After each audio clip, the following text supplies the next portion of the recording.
Chapter 39. Battle Royale. All the 28 participants were in the arena, listening to the rules of the match said by Viarmo on his platform. The rules were simple. First, the weapon used will be dulled and presented by the arena. Second, the spells used must not exceed the apprentice-level spells. Third, don't use a special power like the Thursdayum, for example. And one can be considered out of the match as long as she was thrown out of the arena and their feet touched the ground. Even if she lost consciousness and woke up again, they can continue fighting as long as they were in. Violators will not be rewarded and will be kicked out. These rules were for the safety of the participants. The arena was also surrounded by a lot of healers just in case. This year's tournament has many good seedlings, and none of the big shots wanted to lose any of them in a meaningless fight. As everyone chose their weapons from the weapons presented by the arena, the only ones who didn't move to choose weapons were Rusning and John. Many foresaw this and it wasn't strange. Rusning was a mage, and even though he wasn't bad with weapons, he wouldn't go out of his way to use them. John, on the other hand, was going to be a headache even if he didn't use a weapon. He can use barehanded martial art that no one can predict its movements, and he can use magic. He wasn't going out of his ways either. Some of the participants, on the other hand, couldn't find the weapons they fancy and had to use the best ones available they can use. After a minute or two, the 28 were on the arena looking at each other with silence. Even friends distanced themselves from each other. This was going to be bloody, and they were getting ready for it. Unlike John and Rusning, who just finished the team duels yesterday, the other teams were already getting ready for this event for days. Most of them were already having strategies to deal with the strong players. Even though it is shameful in this match, some alliances were made between many participants. The judge surveyed the arena and the players. As he made sure everything was in place and no one has smuggled a sharp weapon in, he could signal that all was ready. In the VIP area, High King Torrig saw that the people around the arena can wait no more and were jumping around like a bunch of baboons, so he ordered to haste things up.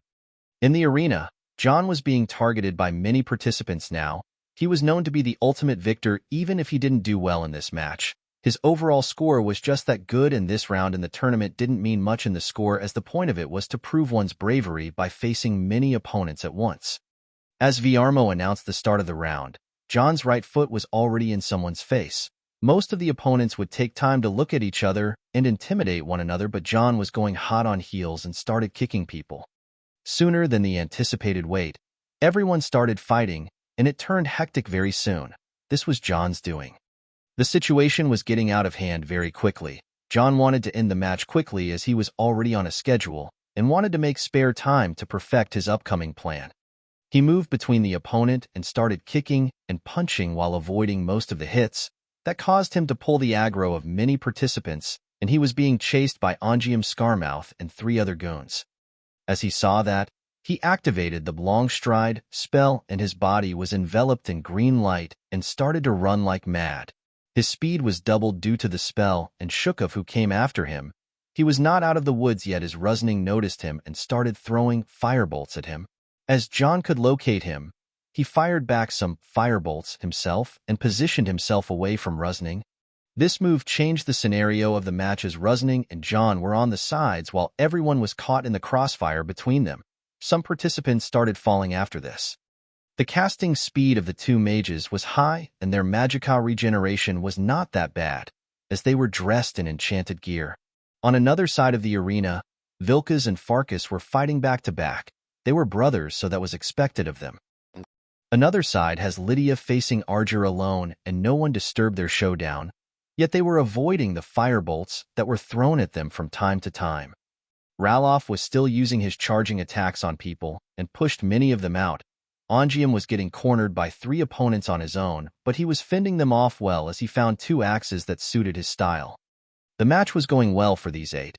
After a few minutes, the crowd was cheering like crazy, and all sort of bets were made. As most of the participants were out of the arena, the remaining ones were the 8 that was mentioned earlier. Farkas and Vilkas picked on John. Lydia and Arger were still fighting, and it was not going anywhere.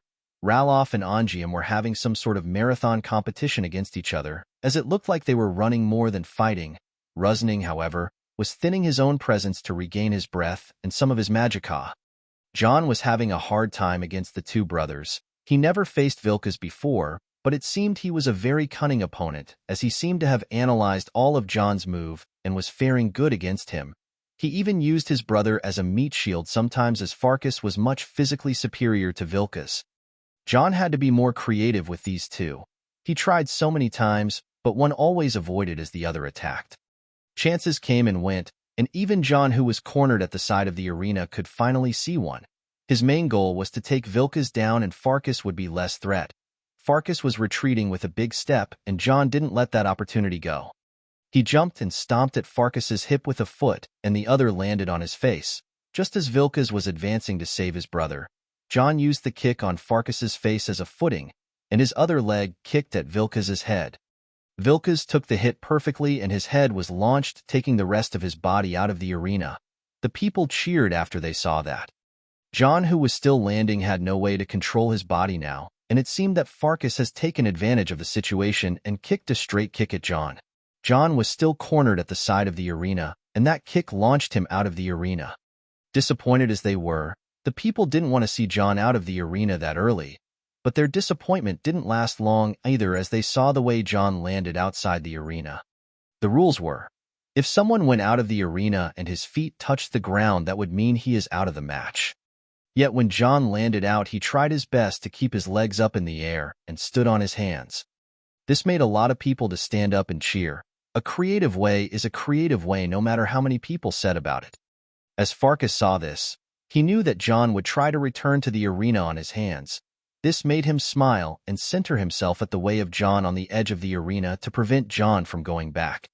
Just as he was doing that, a firebolt flew towards him from the back, and he was completely open and unprepared for it. He staggered out of the arena and looked back. Rusning was smiling and shrugging his shoulders. Rusning wasn't saving Jon, he was aiming for him too, and just as he pushed Farkas out, he fired a barrage of firebolts again at Jon. Jon, who was on his hand, cursed and tried to dodge. He was lucky Rusning was far, so his aim was a bit off. Yet Rusning was getting nearer. Jon pushed with his hands as much as he could and could land his feet in the arena, but Rusning was closer now, and his casting rate reached its apex. Jon was dodging left and right before even standing yet.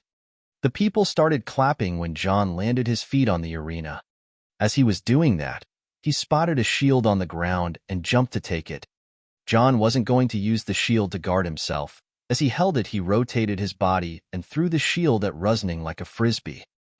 Rusning was shocked and tried to make a matrix dodge, yet he fell on his butt. The shield flew and hit the head of the unlucky Ongium, who was fighting Ralof behind Rusning. The shield made a perfect hit on the back of Ongium's neck, which made him black out. Ralof took the chance and carried Ongium, then ran towards the side of the arena to throw him out. Suddenly the power returned back to Ongium, and he clenched on Ralof when he was falling, pulling him with him. The two went outside the arena together. Jon wasn't even looking at them as he jumped on Rusning and knocked him out, throwing him outside the arena and looking back to see who was left. To no surprise, Arger has just defeated Lydia and kicked her out of the arena. Now the only two remained were Jon and Arger. The crowd was hyped after the last two faced each other. Jon and Arger were not smiling, however. They were tired and out of breath by now. Arger didn't wait for Jon to catch his breath and attacked. Slash, slash, stab. Jon, who was not armed, could only dodge these fast attacks. Arger kept draining himself and attacked faster. He could injure Jon few times. Jon was counterattacking with lightning bolt, spells on close range, but his aim was off due to the fast attacks of Arger. Finally, Arger made a mistake and stabbed slower than his usual as his body also leaned more forward. Jon took the chance and attacked Arger hand with his own hand, kicked him in his unguarded area in his armor, headlocked him, and performed a drape drop takedown, DDT. Arger, who was already out of breath, didn't last after this combo and went to Dreamland. Jon, however, was panting for breath beside the fallen Arger and barely stood up after it while the crowd was cheering. He pulled Arger and pushed him out the arena, then sat on it breathing hard. Viarmo stood up from his chair and announced the winner as Jon of the White Wolves. Wulfur and Battleborn ran down from the crowd and ran to Jon, holding him up and bringing the potions to him. All the healers started taking care of the after-match first aid. Lucky enough, no one died this year. The VIPs started coming down to the arena after the participants were fixed up and stood behind High King Torek. The participants were brought and few words of encouragement were said. They were all going to be rewarded as it seemed. Of course, nothing close to the reward of the victor. A grand party will be held to celebrate the tournament and hand the rewards right after this. The chapter is meh, uneasy face. I know, I am a bit out of ideas for this chapter anyway. Vote news. Torig's survival vote. 30 vote to save, 16 not save. The vote will remain until the story reaches it. Renaming the novel vote. Skyrim. Origins of the Dragonborn, 3 votes. Skyrim. Origins of the Lost, 13 vote. Skyrim. Dragonborn Within, 28 vote. The last day of the vote is tomorrow. Chapter 40. Meet Your Crazy Uncle. Bonus chapter everybody. March 3rd this week, thank goodness. That was Harry. I swear I won't participate in this madness ever again. That's it, I am done. Don't call me up when this happens again. Why would they make a meaningless match like that? Will it be alright if anyone went as Sovngarde this young? Nords. All they care about is music, fighting, and mead. These people need to learn how to chill. They actually do chill, like that. We were now invited to a banquet in the garden of the Blue Palace, and it's all mead and bards. After the fight, we were told to come to the Blue Palace like this. We could get healing in the arena, but the food and mead will be presented in the palace. Won't we need to dress or anything? I asked, but Argir shook his head and said, when Nords die, they go to Sovngarde with the gear they died with. What is more honorable than being in your battle gear? He said. I never took you for the hardcore Nord and Sovngarde type. I looked at Argir and said, this guy didn't give that vibe at all. The traditions are deep in solitude. Even though we are not like Windhelm, we are the capital and we have to be more careful with the traditions, he said, buffing his chest while holding his head. How is your head, by the way? I asked while grinning. I don't know. That move of yours made my head feel like being hit by a giant. He said. This guy is having his hard time after the DDT he took. Let's leave him for now. I walked away from Argir and joined with Rusning and his team. When will we be leaving? I asked. Didn't the servants take your stuff already? We will set sail at first light. He said, but we will spend the night in the ship. Good time plan. Suits my other plan. Did you get a good place like I asked? I asked. The ship is mostly empty. You can have as many places as you want. But who will be coming with you? He asked. I didn't think of cover to that. My servant. I thought fast and said while moving my face away. Rusning was taken aback, but didn't say anything. On the side of that team, Faralda was making a grumpy face. I asked Rusning what's wrong with her. She said that too many Nords in one place gives her headache. Rusning said, that's racist. I retorted. High elves are normally like that, so all that Rusning could do was just to smile wryly. Never mind that now. Food was one of the most important things I came here for. In the garden, there were many tables under sheds, and a lot of food was served on them. I ate my fill from the venison meat. It was cooked really well and it was everywhere. How many deer did these guys kill? Some of the plates had mammoth steak. This thing was hard, but it was very delicious too.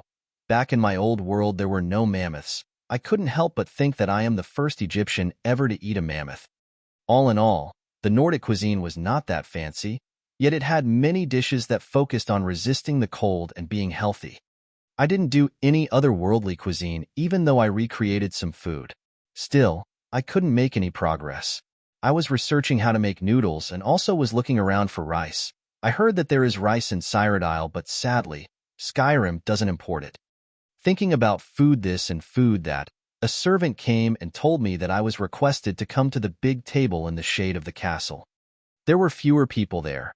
These guys were the Jarls and the other big shots from the VIP, as well as Irland Greymane and other representatives of the clans all over Skyrim. I went there and heard someone saying, "Here he comes." It was High King Torig. He was smiling at me and calling for me to come. People started gathering and the area became quiet. Torig stood up. This tournament was an exciting one, and we could see many young heroes and know their names. The one shown brighter, however, was the victor.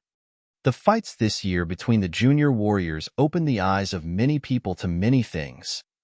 Torrig kept saying to many stuff that I didn't care about until he reached the end. After saying all that, I hope I didn't make your heads heavier. Now let's give these guys their rewards.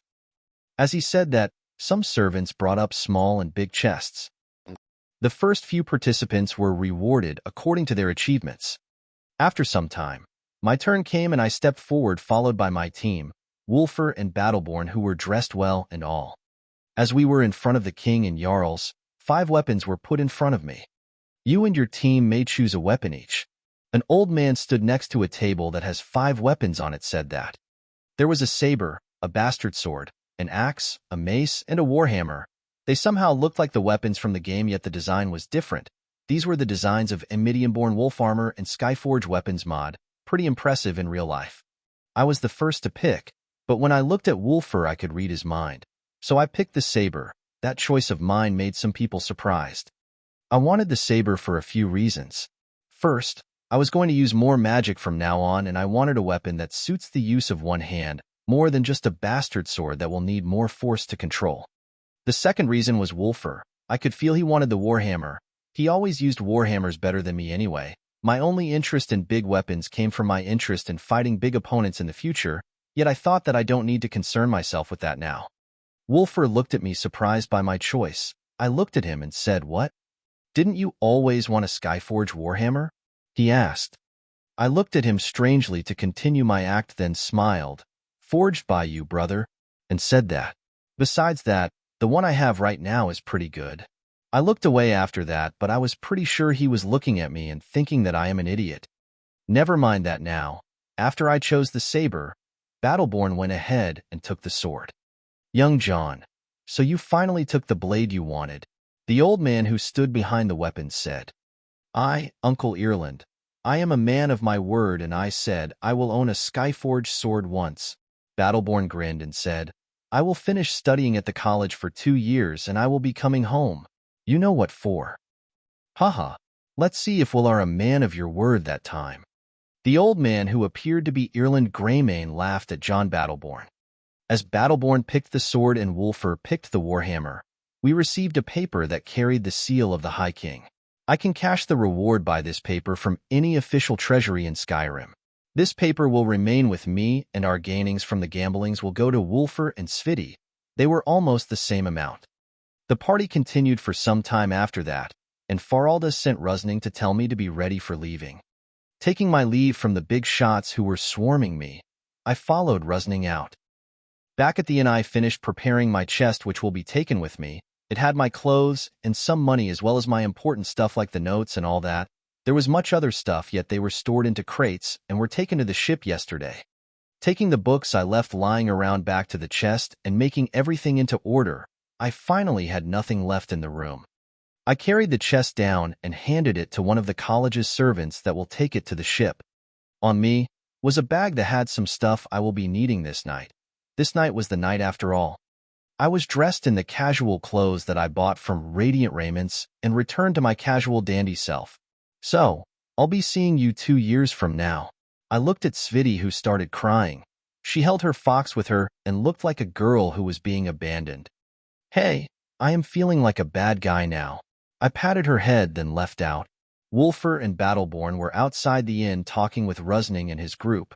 As they saw me getting out of the inn, they looked at me. "I'll be leaving you guys now," I said. "Don't get into prison like last time I left you." "Bah, look how shameless he can be. You were the one who left and went to the bathhouse that day." Battleborn was annoyed. "Hee hee. Next time I'll be seeing you in Whiterun. You should make a grand celebration for your brother's arrival." I said, "I'll be making a celebration and all, but it will be my wedding," he said with a grin. "And you, big man, I'll see you in a year. But what will you do in that year?" I asked.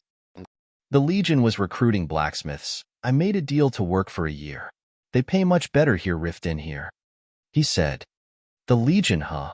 Just don't do anything stupid like getting recruited or anything," I said, as I was still skeptical about the future event. "Don't worry. The workshop is right at the end of the shopping district, so I won't be seeing any action," he said. "Aha, so that's how it is. This blacksmith on the other side of the pet shop." I couldn't help but grin at Wulfur. and remind him of the bear he will have to raise. After conversing for a while, Faralda made her appearance and told everyone to hurry up and leave. I said my farewells and went behind the college group. The Dock of Solitude is a big place and held a lot of ships. I was not amazed as I have seen it before. What amazed me was Scotty's appearance in the docks. She was coming down from a ship and her red hair was fluttering with the wind, which gave her a very cool appearance. Another man followed her. He was a giant among men and his long hair was all red and had a big beard. Look who it is. Come here, young John. I, who was following the college people, got called by Scotty. WL met Scotty, I said with a plain face. See this man here? This is my eldest brother, Jord. She said. This boy is the one Hilda talked about. The man looked at me with some scary eyes. He was a giant, and true giant among giants would tremble from that look in his eyes. What's wrong with this guy? Scotty said that's her brother. Then shouldn't he be my uncle or anything? He had the same features as me too. Red hair and blue eyes, yet his eyes were so damn scary. He raised his left hand. He raised it high. I could see his hand reaching heaven, and now it was falling. The hell is that? Is he planning to kill me?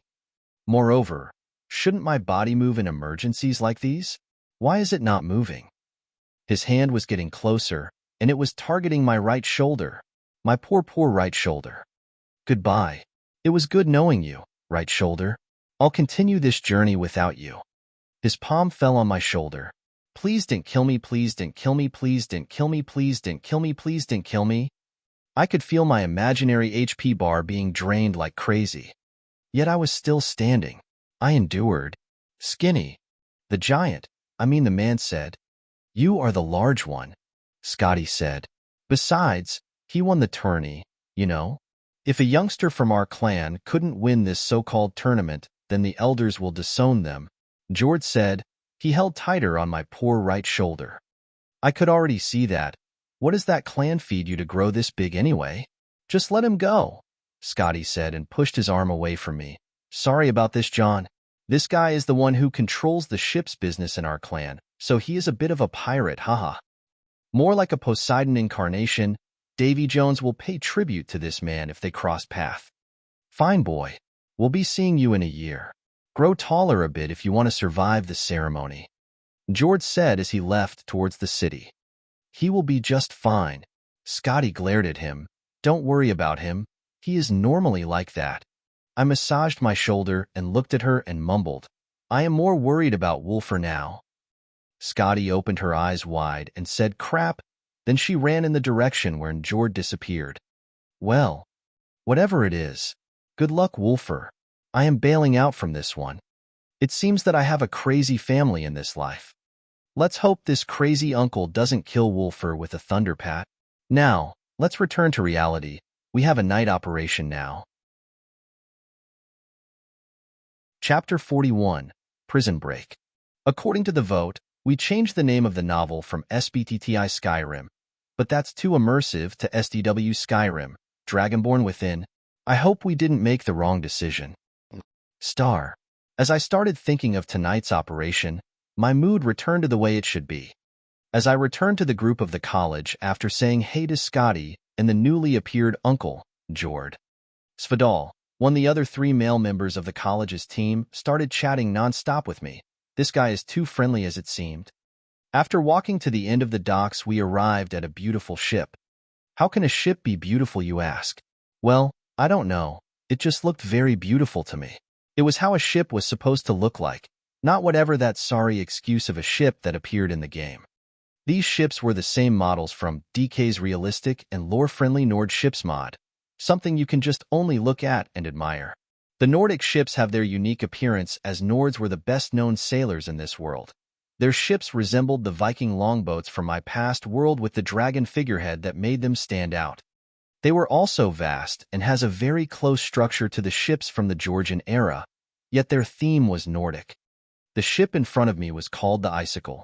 It has a glowing white sail that stood out with the insignia of the college drawn on it. I boarded the ship and got a good cabin under the deck. It has a bed, some simple furniture, and my chest that was delivered here. It would be my room for the next few days. I made sure everything in place and went back to the docks. The ship will sail at first light, so I had a lot of time.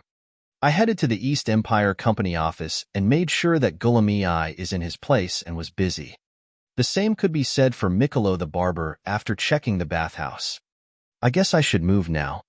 I headed towards the docks again, yet I passed it and past the bridge. I could detect one around the area except for some weird-looking owl. I went to the place I dug at the end of the sewer tunnel. I hid that place with bushes, and it seemed it was as it is. Now let's head into solitude. As I was walking through the sewer, I cast candlelight spell and walked according to my map. I also started thinking for the last time about my plan. As I sneak, I mostly rely on the protection of the Shadow Stone. The Shadow Stone is one of the 13 standing stones Skyrim. They give their protection to the ones born under their stars. I was raised in the orphanage, so I didn't know which stars I was born under. In another meaning, I was a sad soul who doesn't have a birthday. Yet I gained the protection of the Shadow Stone. It was a desperate try, yet my luck was amazing. The Shadow Stone is very close to Riften and is one of 13 stones. I guess I was lucky. This also meant I was born under the stars of the shadow, which also meant I was born in the month of, second seed, May. Brynjolf, who took me to the stone that day, was very glad I was born under the shadow. He told me it is one of the best stars for both thieves and assassins.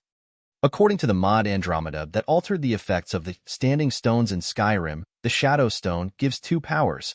The first was Blur, which adds 20% speed to the in combat, and it was a power which I used and abused this power a lot. The second was Hide in Shadows, which makes sneaking much easier under the shade or in darkness. It didn't end just here. There is another power called Shadow Step. It allows the one under the shadow's protection to rush silently at a target within 75 feet without being detected. This power, however, is obtainable after a certain quest. What woke me from my deep thinking was the smell of the sewers that stink, as usual. I was in a hurry to go back to the city and open a sewer manhole in the place I marked on my map. As I got there, the city looked quieter than the time I left. This was the middle of the night after all, and by the position of the moon, 1 hour was left until dawn. I was under my black cloak, and thankfully, no one would mind my appearance anyway. There were others like me as usual. As I got closer to Castle Daurside entrance, I had to walk quietly now. I got away from any light source and started sneaking to the empty marketplace. My target was the window. I had prepared a flask of a highly flammable and violent incendiary bomb and started aiming it at a certain window in the castle. Suddenly, the side door of the castle opened. I was afraid to get spotted, so I hid behind a barrel. I tried to sneak a peek and see who was coming out of the castle this late. I couldn't believe what my eyes saw. Those were Scotty and George speaking with Captain Aldous at the gate. What are they doing here? I could barely calm my heart and breath to return to my sneaking mode again. Time passed slowly and they finally got away. I could feel some eyes prying on me, though. It was that annoying owl from before standing on some roof above me. I couldn't afford to alert anyone, so I kept myself hidden until I could notice no Magicka reaction with my Detect Magicka spell. Now, if we excluded that owl, I am totally alone. I prepared the flask again and aimed it to the window. Then I used a good amount of power to throw it. It landed in perfectly. The fire grew quickly and some bomb sounds stated so sounding from the castle. The plan is going just perfect. Now, let's run back to the sewer. Time is running out. Back to the sewer, I headed directly to the tunnel under the castle. The smell of smoke finally came from it. This meant all bomb flasks had made their effect. Yet that assassin girl was not yet out, damn it. I can go bring her just fine. Taking the corridor to the prison, I could hear the sound of people coughing loudly. They won't die, as long as the fire doesn't catch them. Some people were shouting about the fire and running everywhere as I could feel them behind the wall. These were the guards, I guess. Moving on to the girl's cell, I could feel her presence. She was not moving, though. This damn girl knew what time she had to break the wall, and yet she was just lying there. Why am I risking my ass for right now, huh? I had to remove the bricks to check on her quietly myself. I could see her lying in the dark. Was she sleeping now of all times? As I removed them brick by brick, the fire started to extend and illuminate the room. But this? Why did this happen? Who did that to her? I told them not to torture her, but this was a bit unneeded. She is breathing. She looked like a bloody rag, but she was still breathing and mumbling something. Damn it. I have to hurry. I must not be seen while I take her out. My hands worked like lightning, and I could reopen the hole in the wall quickly and entered the cell. Hey, hey, do you hear me? I whispered to the girl who opened her right eye widely. The left was blinded a long time ago and was already swollen from torture now. Please, that was all she said. She was in no shape to move. I can carry her slowly on my back and move her through the hole. I closed the hole faster than I opened it and carried the girl on my back, then ran to the corridor again. From it to the sewers, I now could cast candlelight to see how much the girl was hurt. This was bad. Really bad. I brought some potions just in case, but this was hard to control now. Kill me, she mumbled. I can only ignore her now. The man. She was still mumbling, but I was not in the right mood to listen to her. He made me cough, made me talk. I don't care now, just drink this. I brought a watered stamina potion to her mouth and sipped it slowly. I cast Healing Hands on her. She was responding to the treatment as her breathing started to be faster. After that, I poured a health potion on her wounds. This was effective but a bit painful. It supported the spell I was casting. Turning to my bag, I took out your most plain black robe from the games with some shoes and a hood scarf. She was not moving anytime soon, so I was going to do the dressing. Bounding a dagger with magic, I started cutting the rags on her. Surprisingly, she hid the journal of hers into her clothes, so I stored it away. Anyway, she was stark naked right now, but who cares? I could use these rags as bandages and dressed her in the clothes I brought up. The girl started to look healthier than before, and as I helped her up, she stood to lean on me. Please kill me, she said. I told them everything I know. What exactly did you tell? I asked while taking her from this place.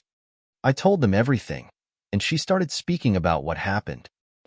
Apparently, Jord and Scotty were just giving her a visit. Jord made her talk about everything she knew, from who ordered the hit on me and everything else.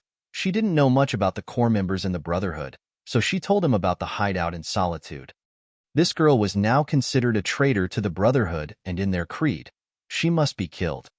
I don't care about any of that now. I could reach the end of the tunnel and carried the girl on my back and ran to the ship. Yet seriously now, how many owls in this night must I deal with? This is so unlucky, damn it. Owls are a sign of bad omen to most Egyptians. Away from John, who was carrying Mabia and running to the docks, Jord and Scotty were running back to see why was there fire in the castle. Captain Aldous went out and told them that there were fire and the assassin girl escaped. They didn't appear to care and left him with thanks. Hee.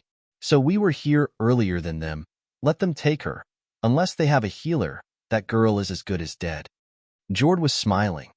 To assault our dear little nephew. I was going to kill her the minute I saw her ugly face.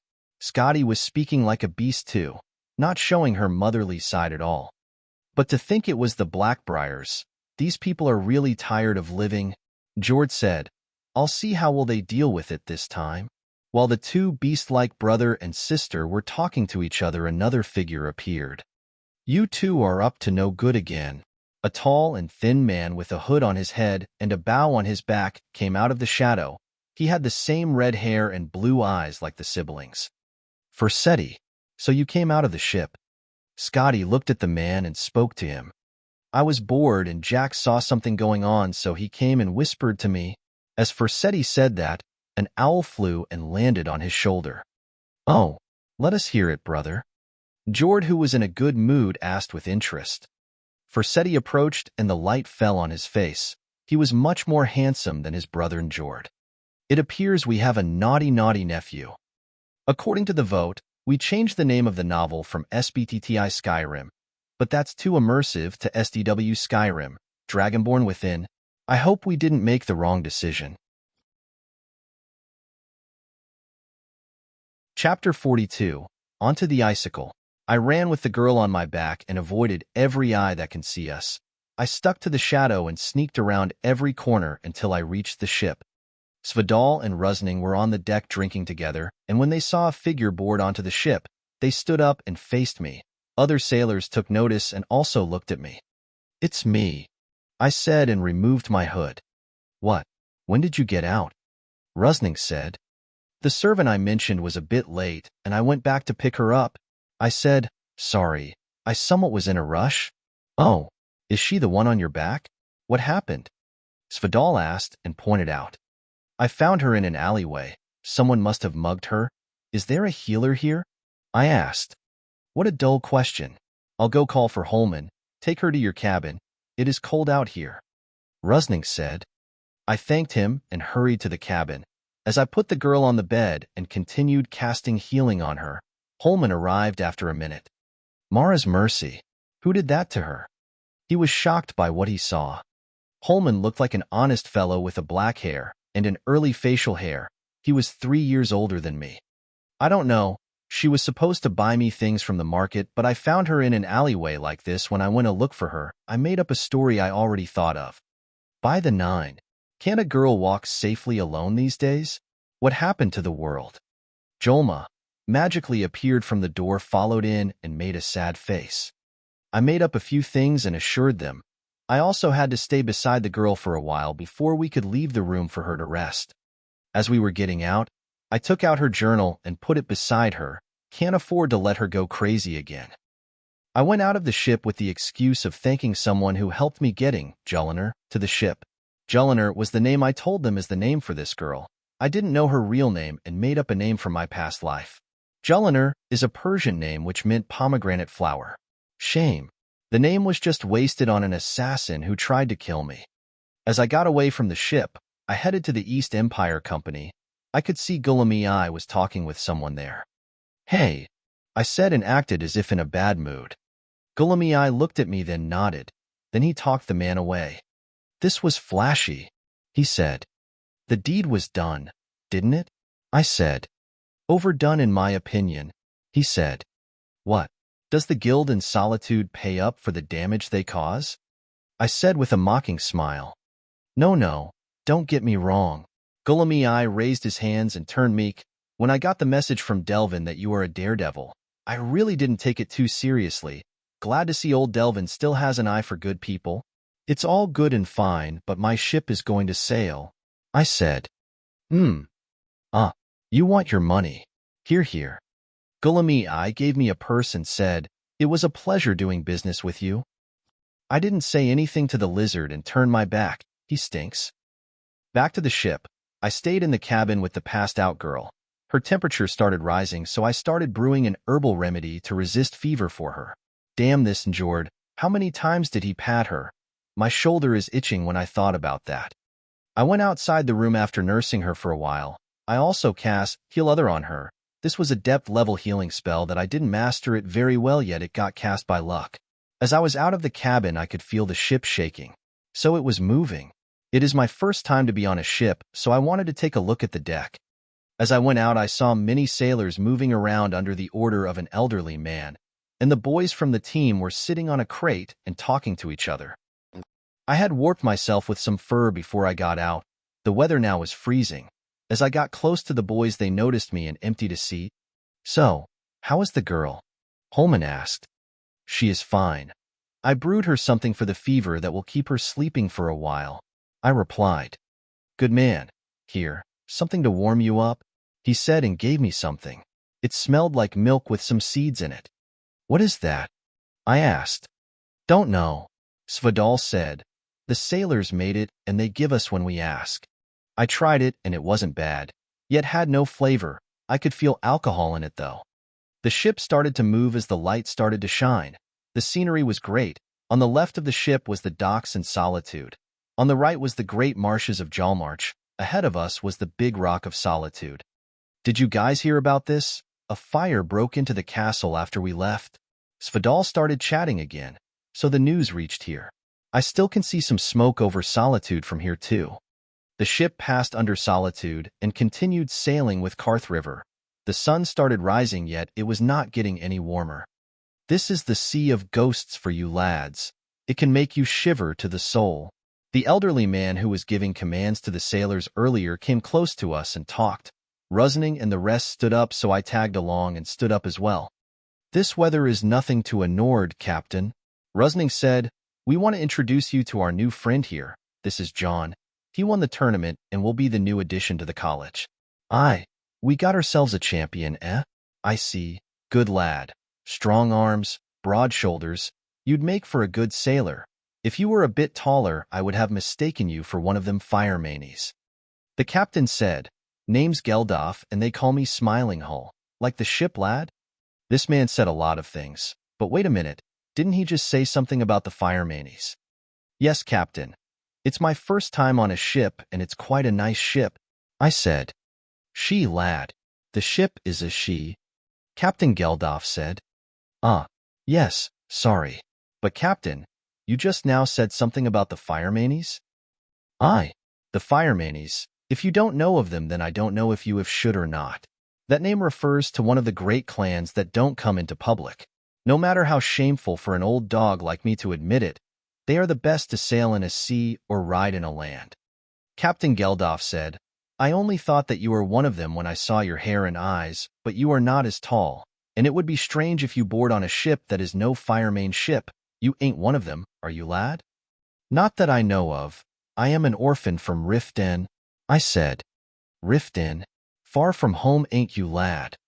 He said, No wonder it's your first time in a sea. Ever thought about sailing? I nodded. Want to learn? He asked. I would like to. I said. I was interested. Hee. Fine. Go untie that rope, but remember it well. Never let go of it. Captain Geldof said. I was curious about sailing actually, as it was something I have never done before.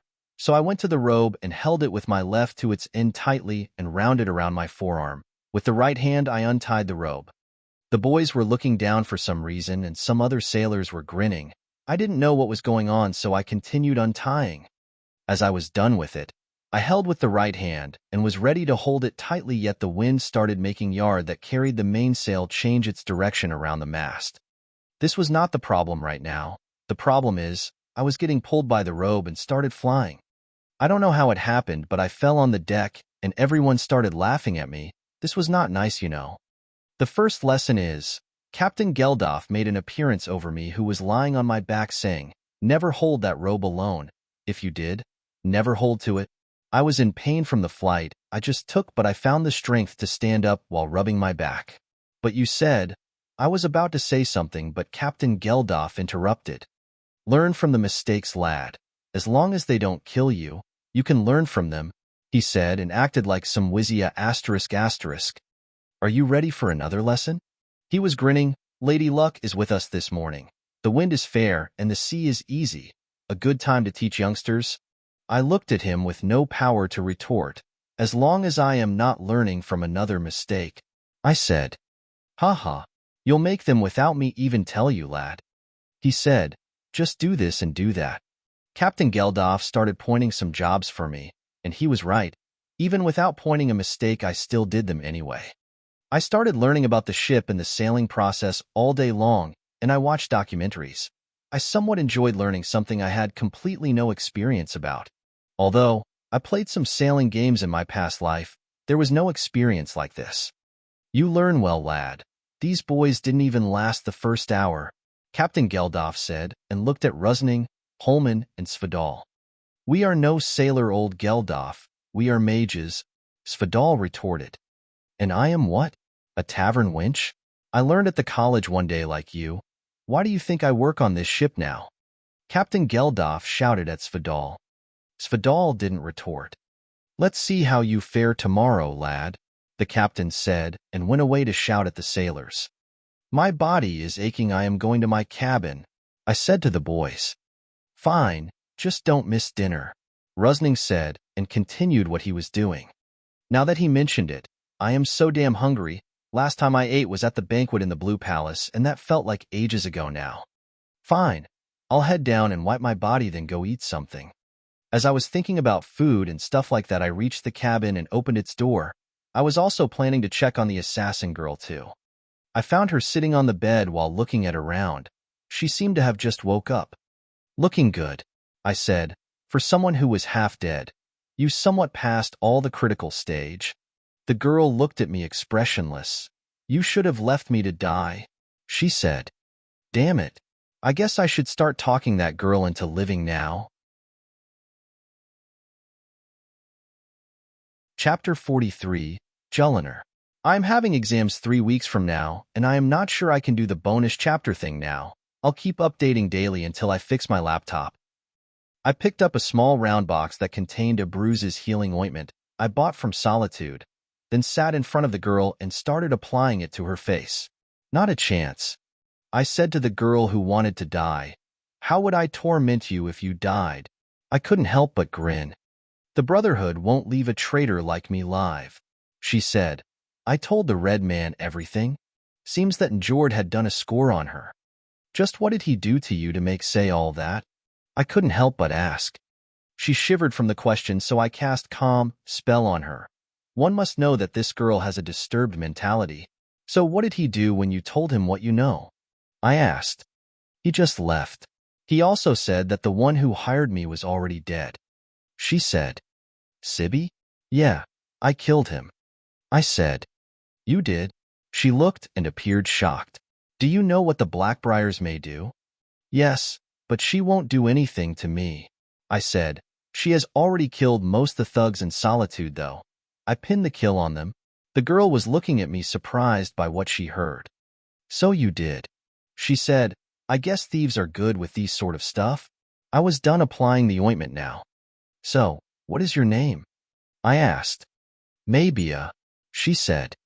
Do you still want to die, Maybia? I asked. What choice do I have?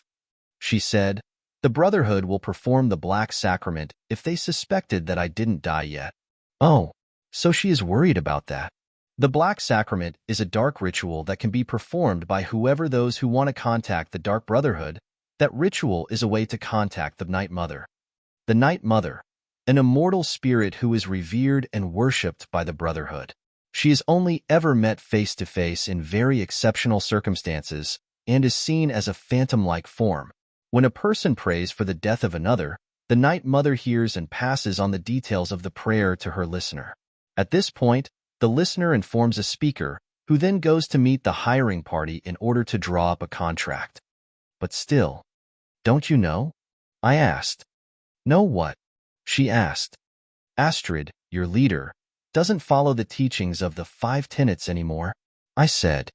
What nonsense are you saying? How can this be? I've never met the leader, but my mentor told. Maybe a halted. Wait a minute. How do you know of the name of the leader? Hee. Don't you dare look down on how much I know, girl. I know most of the important names in your merry little cult. Viezra, that mentor of yours. Arnbjorn, the husband of Astrid. I said and started making an act, but everything was true. Your organization has fallen deeper than what you think. The listener, Alazan Dupre, was killed 8 years ago in Bravel, and the coffin of the Night Mother was lost since then. That also was true. These events happened in the game world, yet not the game, Skyrim, itself. The Elder Scrolls, Legends, a card game that told the story of a certain hero who lives in this world right now. This hero walked on a different path than the hero of the Elder Scrolls V, Skyrim, and had his own adventures. One of them was related to the Dark Brotherhood, and he interacted with the big shots from it. He also was the cause of their current decline. Astrid is the leader of the Dark Brotherhood in this day and age. She abandoned the 5 main teachings of the Dark Brotherhood, which were called the 5 Tenets, and converted the group from cultist killers to professional assassins. Hearing this information, Maybia was taken aback by what she heard. That all means that there will be no Black Sacrament on you. I said, and even if there is one, then just live your damn life now and face whatever comes at you later. I finished what I had to say and went away from her. All I care about was a fellow orphan in distress. If she chooses the path of her own demise, then I won't care anymore. This all hard to take in, she said as she looked away. All I ever learned was how to kill. Then just learn how to live. I said, also you write some crazy nice poems, and I bet you can make a good fry pie. What is fry pie? She asked. It's a pie that you present to someone you want to kill. Its main ingredients are her family members, then you kill him or her after they eat it. I said, didn't they teach it to you? Fry pie is the pie that Arya Stark made for Walder Frey in Game of Thrones. Maybia seemed impressed by what she heard and shook her head. Figures, these people became too soft, I said as I was having fun playing with that girl. I stood up and headed to the door. I'll head out to wipe myself, and I'll bring you something to eat. Rest now?" Heading out, I went to a cabin that had a tub in it. I took some buckets and filled the tub from the sea. Heating the water with fire magic was a usual practice for mages. Even these sailors learned some spells to do their chores. The tub is a blessing even though the weather outside is freezing. I can now enjoy some nice bath in this dangling ship. As the water is nice and warm, my head started spinning from a thought to an idea. There was much stuff I wanted to do and experience. From this moment onwards, I will focus on magic and become stronger. There is 1 year and I should master most of the spells I couldn't master yet. Mysticism School, also known as the Old Ways, is one of the main 6 schools, but it's not really supported fully by the College of Winterhold.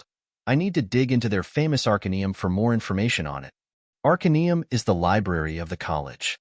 During my research, I also plan on understanding more about Conjunction School, create my original style in Destruction School, start taking the Illusion School more seriously, learn all the aspects of physical magic from the Alteration School, and seriously make progress in the Restoration School. I found out all of my shortcomings in this tournament, and I must admit, I am worse than I thought. I won this tournament because my physical ability. I am also not that talented as I thought. Arger's body movements on equal ground are much faster than me. Also, Ongium and Farkas are far stronger than me. My superiority lies in 3 talents I have.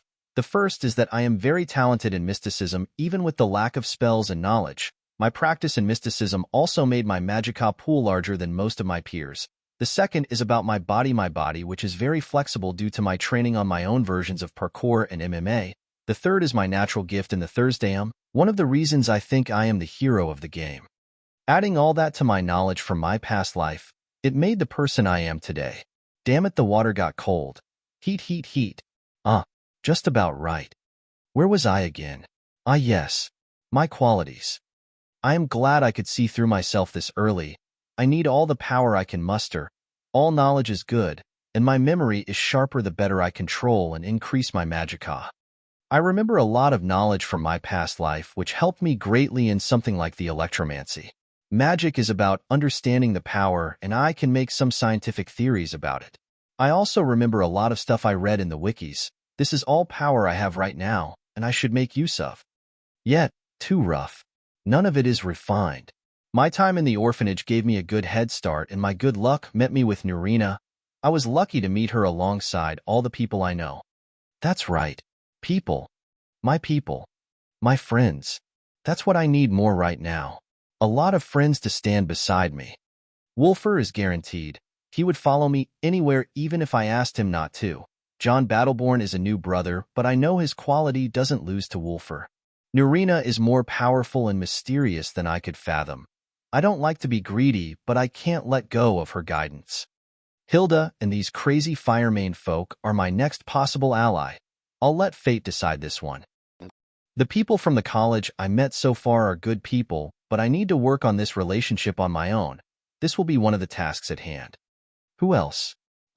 Her. That girl, Mabia. She is alone in this world. She is a fighter too. If I help her, I can make her into a follower of mine. We just need to build trust with each other. Damn it. This water is getting colder without my noticing. Heat. Phew. That was close. Let's stop overthinking for now. I finally can make up some plan for the future. The last thing is the money, but I'll think about that in Winterhold. At least there will be some good ways to earn coin there. Now after this bath, I should get food for Mabia and me. The ship has a big dining cabin, and I could get warm food from there. 2 warm meals for me and Mabia. As I got back to the room, I found that the girl is still sitting on the bed. Sigh. What a helpless creature. I moved my hand to her head and pushed the hood on it away. What appeared was a face of a half-breed girl. She is half Dunmare, half Nord. On the left side of her face are 3 old scratch wounds under her left white blind eye. The right side of her face is actually pretty. Her right eye is hazel, and her skin was a bit bluish.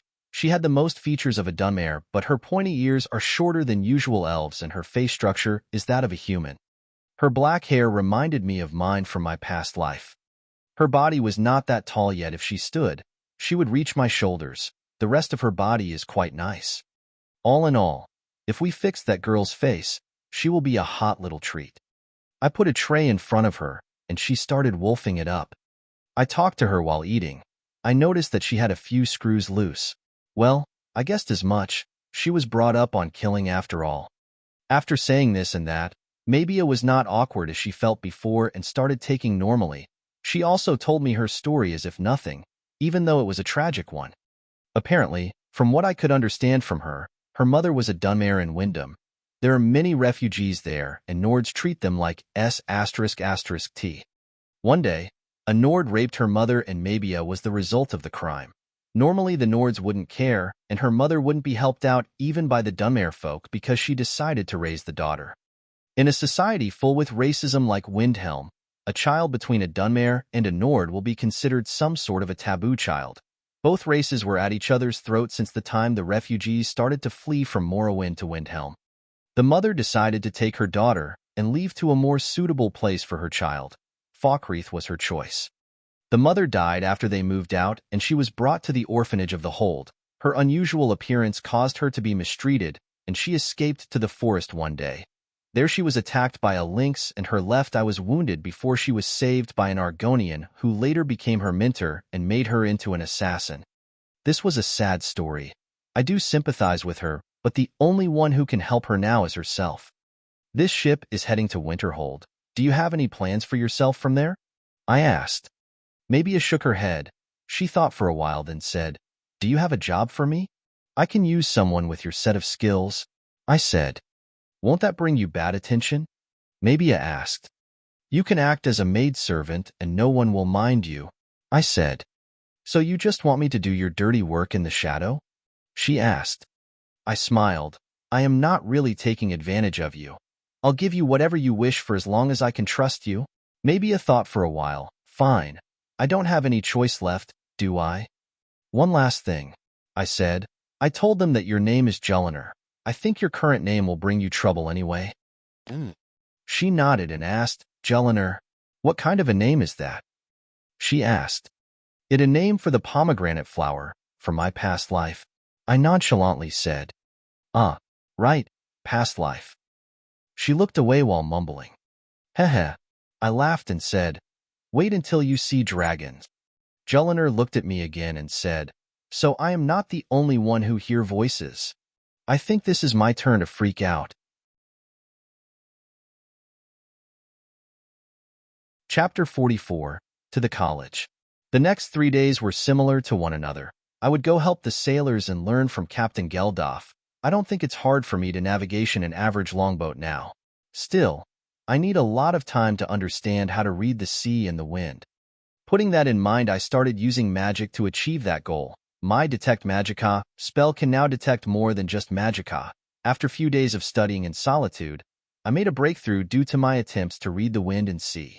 Due to trying to synchronize my detection with the movement of air and sea, I could detect the Magicka more accurately between heaven and earth. This is a groundbreaking development on my part.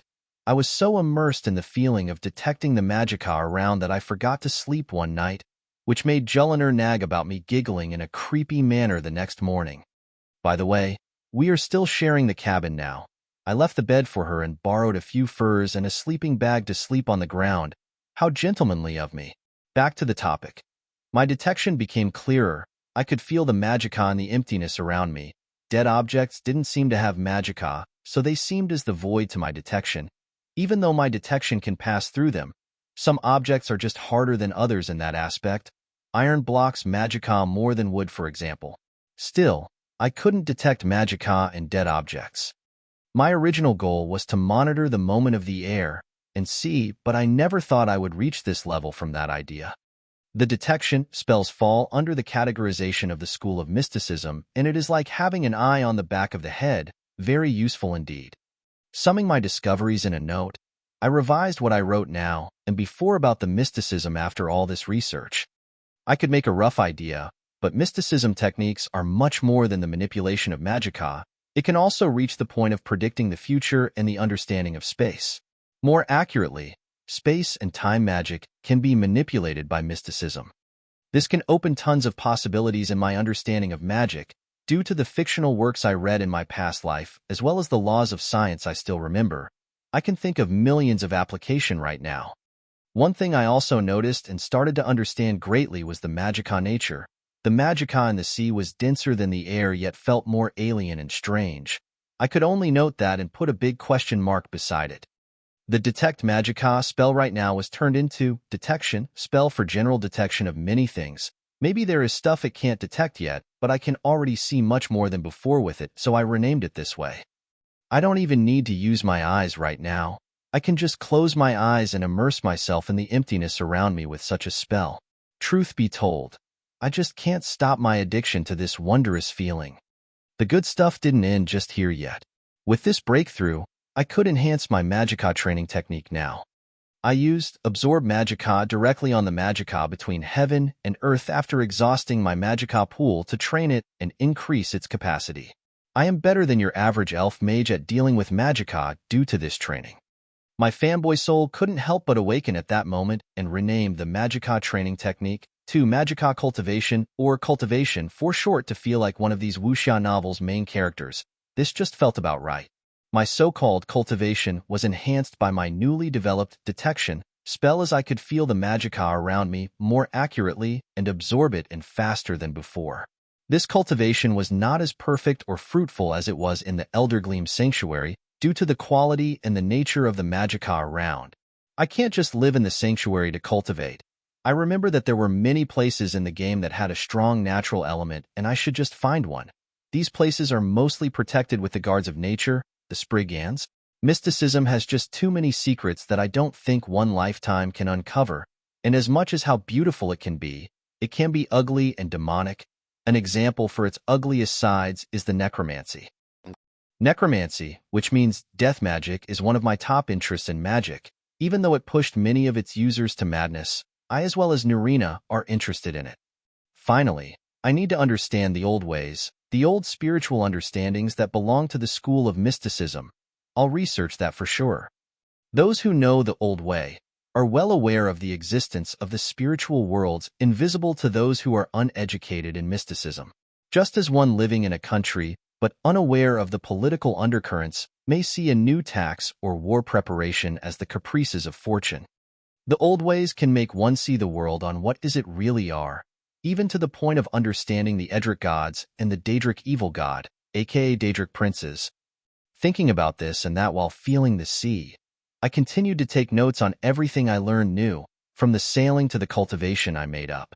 This ship was a really peaceful place to research. My notes were, as usual, in my otherworldly native language. This was not uncommon act for a mage. Each mage had his secrets, so they made codes for themselves to cipher, and in my case, my secrets are worth killing for. I took the basics of logical thinking and applied it in every research I made. For example, one needs to learn how to manipulate magica, aka mysticism arts, before they do applications with it, aka learning spells.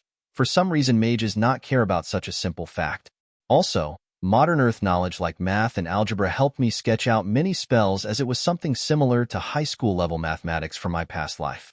Understanding of the scientific laws is also one of the reasons that make magic much easier to understand and control. Take my lightning magic, for example. As a human from Earth, I interacted more with electricity than fire or frost and have an understanding about it. This is why I was much better in it compared to the other elements. Following that with fire, which I am really good at, as it appeared to be due to bloodline ability from Nurina's explanation. Finally, all Nord mages are really good at frost magic, and I am no exception, but I am not into it very much. If my knowledge goes public, I think mages will go crazy over it. Some might think that if I went public with it, I may not need to worry about money or anything like that. Wrong. Mages are no normal creatures. Maybe Nord mages are good people due to nature, but the others are a greedy bunch. They always spy at each other work and many times steal from each other. This even happened in the game many times. If someone knew about my magic more than it's just an enviable natural gift that a great mage like Nurina brought up, I might get killed or abducted in no time. I always remembered that Chinese saying about the man who did nothing wrong to get killed for, but he only owned a jade ring that all people wanted. I don't remember the correct saying. This world is not a dog-eat-dog world like one of those wuxia novels, thank goodness. But things tend to get like this between power holders like mages. They always want the knowledge that others discovered. I am no exception. Not even my past world is an exception. Nations always assassinated each other's nuclear scientists and stole their research. That's all there is to it. My knowledge is my secret weapon. I can only pass it down to those who are loyal to me, to those who deserve risking my life for. Master, Master. A voice woke me up from my deep overthinking. It was Jullanar. I told her to call me that in public so no one suspects anything, yet she always did it with a scary gaze. I knew she would hate it. Finally awake. Huh? You were into one of those deep thinkings of yours again, she said and lowered her voice. It started to creep me out. For our little Jull to get creeped out by me, I am not sure either to feel proud or freak out myself. I said, I actually become very close with her these past few days. She is not as crazy as I thought. At least not a full-time crazy. Her personality changes greatly between night and day. In the daytime, she becomes a tsundere, not my favorite type, but she becomes as moody as cats, somewhat cute in my opinion. In the nighttime, she changes into her crazy usual self. Kinda mysterious, but I think her mentality is not that stable. She also started to walk yesterday and recovered most of her strength by today. She now goes around all the ship to spend time and reports to me from time to time. I don't care how should you feel, that Rusning is looking for you, she said. Okay, thank you, I said, then stood up and went to where Rusning usually sits. As I saw him, I found that Faralda and the rest were there too. Hurry up and get your things, Rusning said. We are at Winterhold. I was taken aback and looked around. Winterhold was at the sea and I could see nothing that resembles it from the game just yet. Hee. Svadal laughed. Don't look around, look up. He pointed at the sky for some reason and I followed with my eyes. Sweet baby Talos. I couldn't help it. That was too absurdly absurd. Welcome to the college, lad. Captain Geldof came from behind and laughed out, but I paid him no attention. You expressions are priceless, Rusning said and patted my shoulder. What is this? I said while not holding my shock anymore. What I saw was something out of a fairy tale. This is not the College of Winterhold I knew. In the game, the College of Winterhold had the same size as the other castles and palaces in Skyrim. It was a research and education facility created by an ancient and immortal Nord archmage. His name was Jullanar. He created this college on an inverted pyramid of rock that juts out of the sea. My theory is that he made that inverted pyramid himself. The building itself was a fortress-like, arranged around a large central courtyard. If we look at this fortress-like college from above, we will see a large circular building surrounding the courtyard, and 3 smaller circles representing the towers on the large circular building. Each center of a tower is 120 degrees apart from the others too. The college's main, largest, and widest tower is the Hall of the Elements, which is used for all kinds of magical practices. It holds the famous Arcaneum Library as well as the Archmage Quarters, while accommodations are provided in the 2 separate towers, the Hall of Attainment for the students and the Hall of Countenance for the teachers and the staff. This is what I know from the game, and it appears I am not mistaken either. But this building is too large and too high, larger than anything I have ever seen, and its height is scary. I actually thought about it. The difference in size between the game and the real world is big, sometimes 1/10. But the game didn't give the college any justice. The college was something like 100:1 from the game. That inverted pyramid the college stood was very high, that it resembled a tower with a thinner base. Add that to the mist of the Sea of Ghosts. This college looked like a fortress on the clouds. Wipe that dumb face of yours and go pick your things, Faralda shouted at us. The sun is about to set and you've done nothing? I was woken up by this shout. I guess I was shouted at too. Let's just go pick up things. Running back to the cabin, Jullanar stood beside me waiting for orders. I carried my chest on my back with a rope and donned my sword, wearing the robin armor that I bought, while Jullanar carried 2 knapsacks that had our things. Going back to the deck, I found everyone else was ready. Some servants started getting ready to move the crates to the college. The docks in Winterhold seemed really simple, as the only ship here was the Icicle. The rest were some small fishing boats.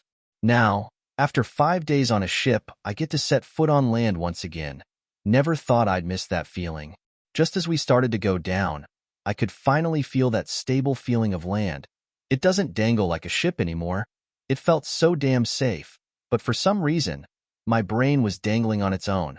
This is probably an after effect from a sea voyage. Winterhold was not there yet. The city itself is much higher than the sea level.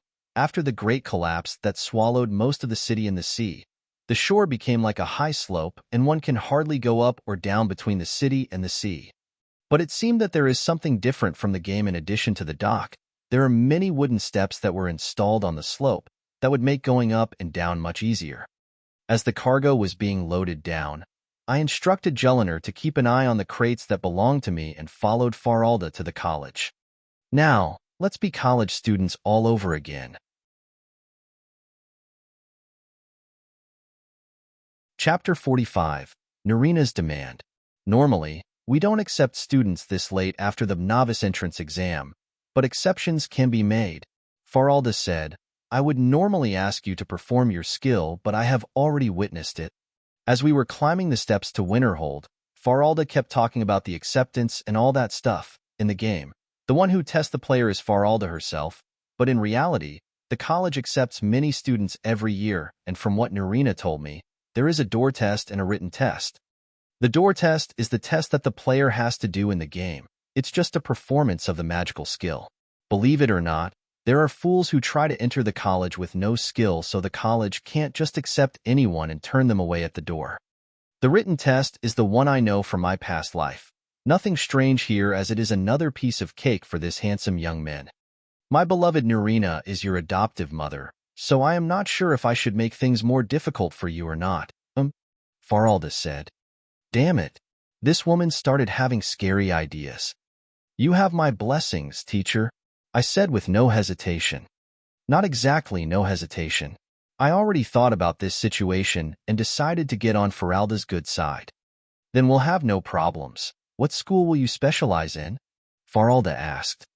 I am a mystic, I said. Mystic? That was Rusning and his gang. I didn't reveal any of that before. I thought as much. Faralda said, your magicka output is stronger than any Nord I know. But we closed the mysticism major in the college many years. No talents or knowledge in that art appeared in the last 100 years, not after those people disappeared from the world. The last part was said in a low voice. You're talking about the Icicle, teacher? I asked. You know of them, boy? Faralda appeared to be surprised. Nurina really did teach you a lot. Icicle? What is that? The chatterbox Vidal jumped into the conversation. Seriously? You don't know of them? I was taken aback myself, looking at the other four. They looked as ignorant as him. You guys too?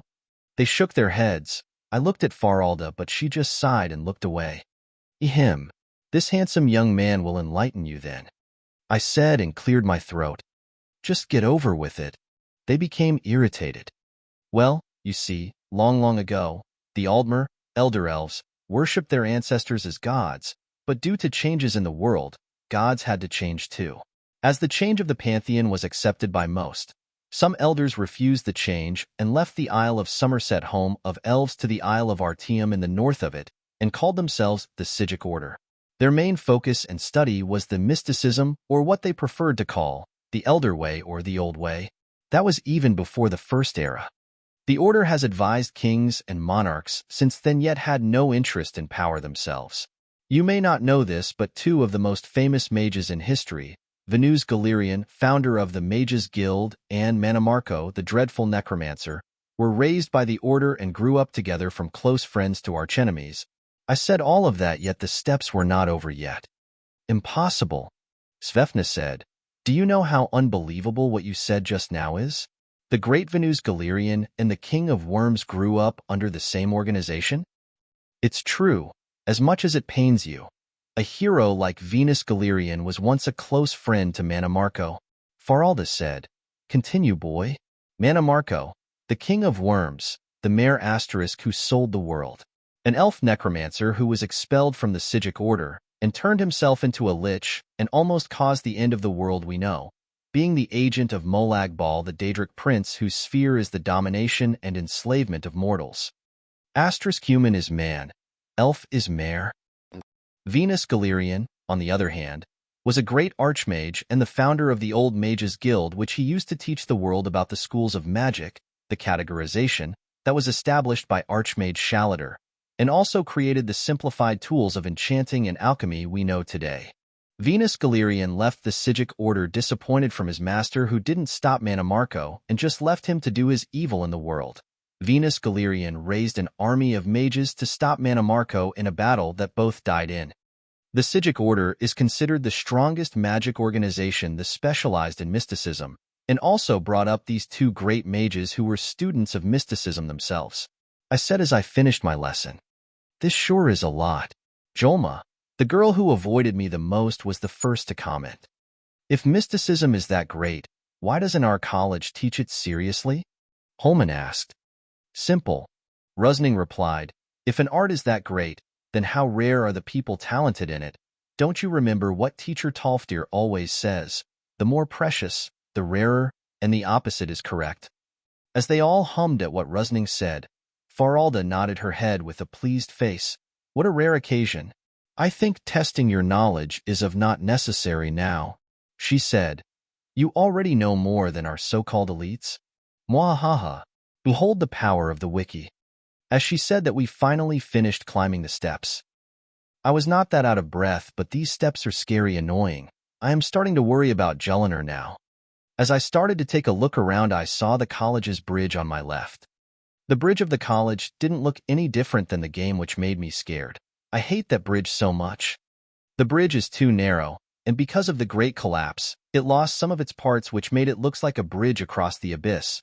My only wish right now is the fear of heights which I had in my past life didn't cross over with me.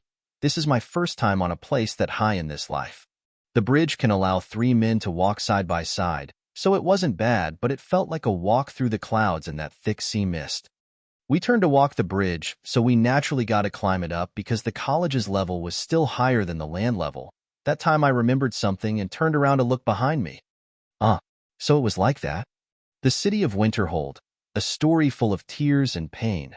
Once a prosperous city, a capital of Skyrim, the only place that rivaled the beautiful Solitude, now in that appearance. I thought that Winterhold would be bigger than this, as it was the case with every city so far. There was always that large scale of size between the game world and the real world. But this is sad. The city it was, is now but a petty small town on ruins upon ruins of wood and rubble, frozen by the cold weather. The time seemed to be frozen, as the image the place gave was a vivid one of how brutal the collapse was. Not knowing the reason behind the Great Collapse, some Nords suspect the college as the cause of the tragedy. After all, it was barely hurt by that disaster. The collapse itself was a massive tsunami that took Winterhold by surprise. Year 4 times 10 to the power of negative 122. Winterhold, which was originally isolated, couldn't receive help and was left to decline until today. After 74 years, only a few buildings were rebuilt on the rubble. The reason of this tsunami was unknown. Some say that the eruption of the Red Mountain in Morrowind on 4 times 10 to the power of negative 5, and it had an effect. Some say the college caused it. Some say it was caused by a dragon that was seen over the sea in Morrowind. I am not sure which reason it was, but I'd rather say it was karma. There were many Dunmare refugees after the eruption of the Red Mountain, and the Nords drove them out with no mercy. It's sad, but don't let that get into your mind. Rusning said, "These people could have helped themselves long ago, but a certain Jarl made his life goal to get rid of the college, then rebuild his town." I followed behind Rusning, but couldn't help but ask, "What do you mean?" "Jarl career, of course," Svadal said. He declared many times that he would one day wait for the rise of the true sons and daughters of Skyrim to get rid of the mages that plagued his hold. Like anyone knows what he means by that? Wait a minute. True sons and daughters of Skyrim, is it? I already guessed that reason, but the Jarl of Winterhold would join the rebellion to get rid of the college. How stupid. This Jarl wants to wage war at the college at some point then. This was predicted even though it didn't happen in the game. The upcoming rebellion that will cause the civil war can't be stopped, as it seemed that it was already being powered by some strong parties. This is depressing. I just feel that thinking about the tons of things I have to deal with is increasing like crazy. Let's just get over this bridge for now.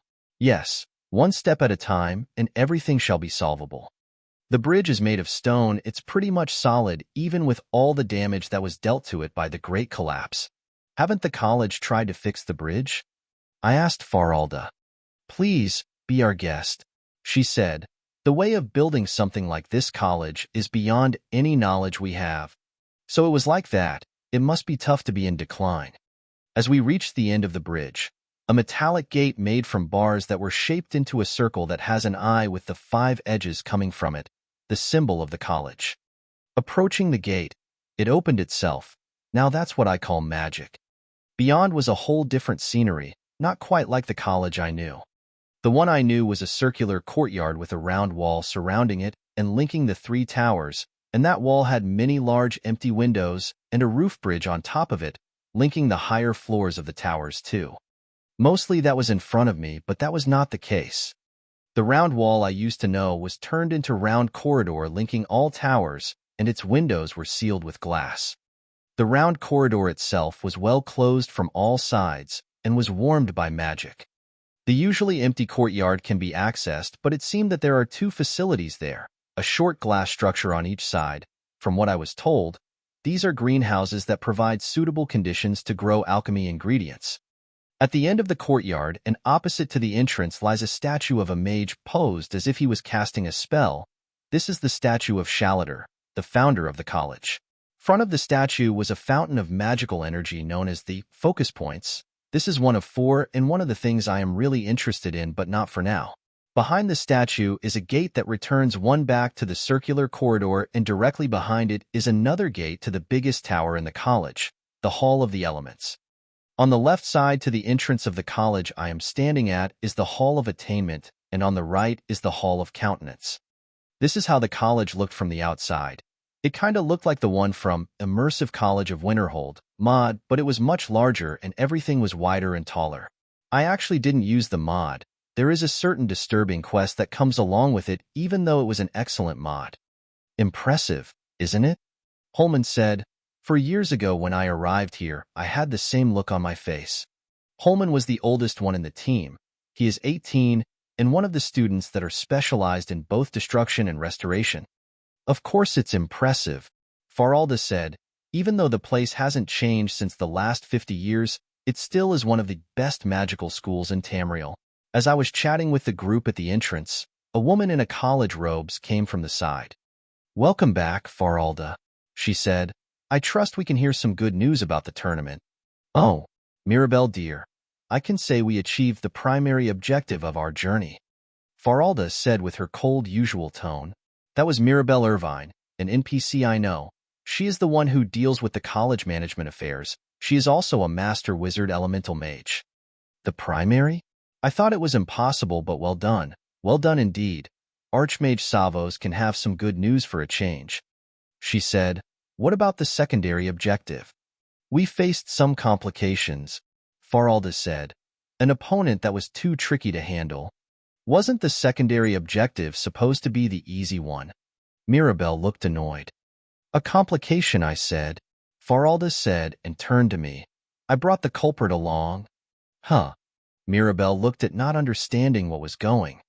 "Hello, my name is John, and people call me John Dare," I said and stretched my hand for a shake. "You are Nurina's son?" Mirabelle jumped back in a fright.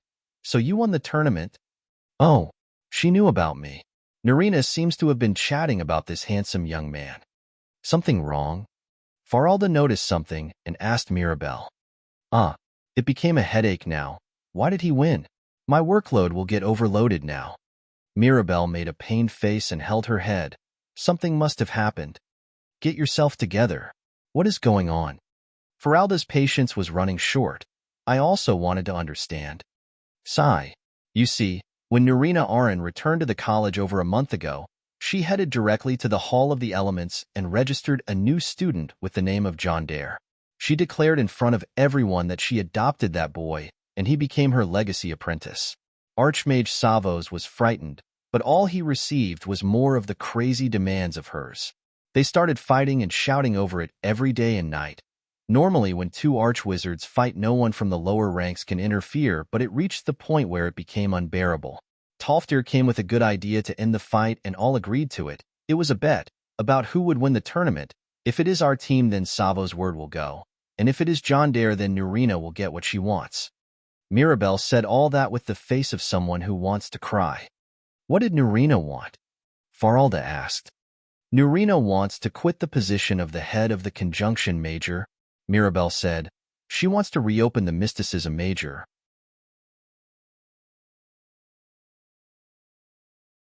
Chapter 46. Welcome to the college. I was making some research here and there in the wiki lately. I noticed some mistakes I made and I am thinking of rewriting some old chapters. I will put R in the title. Also, the magical effects and theories have some upgrades, so I'll include them in a later chapter as John upgrading his theory. Enjoy. Star. Well, that sure sounds like her, Faralda said as if she foresaw it. She can't just leave for 15 years then pop up like nothing happened and demand whatever she wants. Mirabelle was still depressed. By the way, what are the primary and secondary objectives? I asked as I remembered something they talked about. When we decided to enlist a team from the college into the tournament, we had a goal, Mirabelle said as she gestured for us to follow her. The main objective was to show the people of Skyrim how magic can be wielded, and it is no dangerous power that would cause the horrors they accuse magic with. To do so, we picked to select a lead of Nord students from our college and enlisted them. That was the main goal, but we mostly thought it was impossible, as no one would change their opinion from just a show of power. Faralda took the explanation from Mirabelle. Still, it actually worked thanks to you. To him/me? Mirabelle and I questioned in unison. Correct. A simple show of power wouldn't make us look any good, but when you challenged us, things turned from that into a competition of talents in the same field. People got interested into it by the time, Faralda said. Not just that, but the other opponents from the different teams who knew how to use magic actually became not shy and some used it. Well done. At least we can be thankful to you in that regard. Mirabelle said, still, we need to stop Nurina before it's too late. I don't want to deal with one more department. You guys help me out? I am not interested, Faralda said.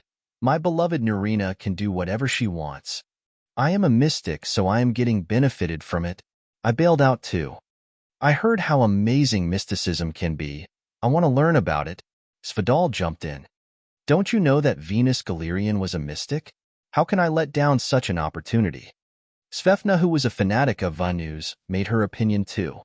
Even the other guys had some opinion about mysticism. No, you guys can't do this. You just can't. This is cruel. Mirabelle looked like she was about to cry. Most Nords are tall, and an Altmare like Faralda is ridiculously tall like her people. The pitiful Mirabelle was a Breton, who were short people. Looking at the scene from the side, it looked like a child was being bullied by a bunch of adults. It was just that pitiful. Humph. Fine. Mirabelle stomped on the ground and walked ahead alone. We still followed behind her. The circular corridor was actually vast and had a lot of stuff here and there. One notable thing was the vendors on the outer side of the corridor standing in some stalls. They appear to be students that deal with all sort of stuff. Soul gems, clothes, alchemy, and more. Some were even selling food or small animals. One more thing was noted. It was cats. Cats here, cats there, cats everywhere. There were tons of cats that my soul was having a hard time staying in its flesh vessel.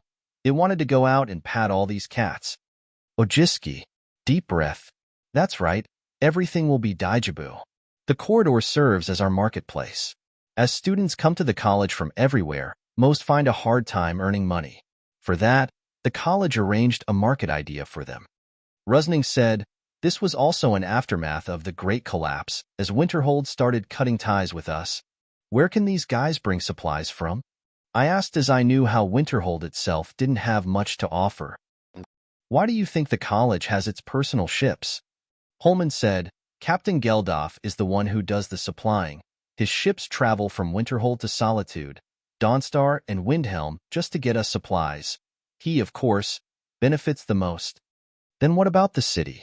Why don't they work with the captain? I asked. Do you think the Jarl will let them? This bastard is like a leech spell. If you don't get rid of it, it will devour you slowly. Svidal, who was strangely silent, started speaking with a heavy voice. He bullies anyone that make deals with the college or Capitan Geldof. He even made a prison in a frozen cave on some island. The mood turned heavy as he spoke. No one can touch him. Even the college can't do anything to him. Not even Solitude can have news about the hold. He is the Jarl. The Jarl is the law. And in an isolated hold like Winterhold, what do you think people can do? Even if we ran away, we'll either die in the sea or never return. Svadal's voice was sad, so sad. I think I stepped on a landmine here.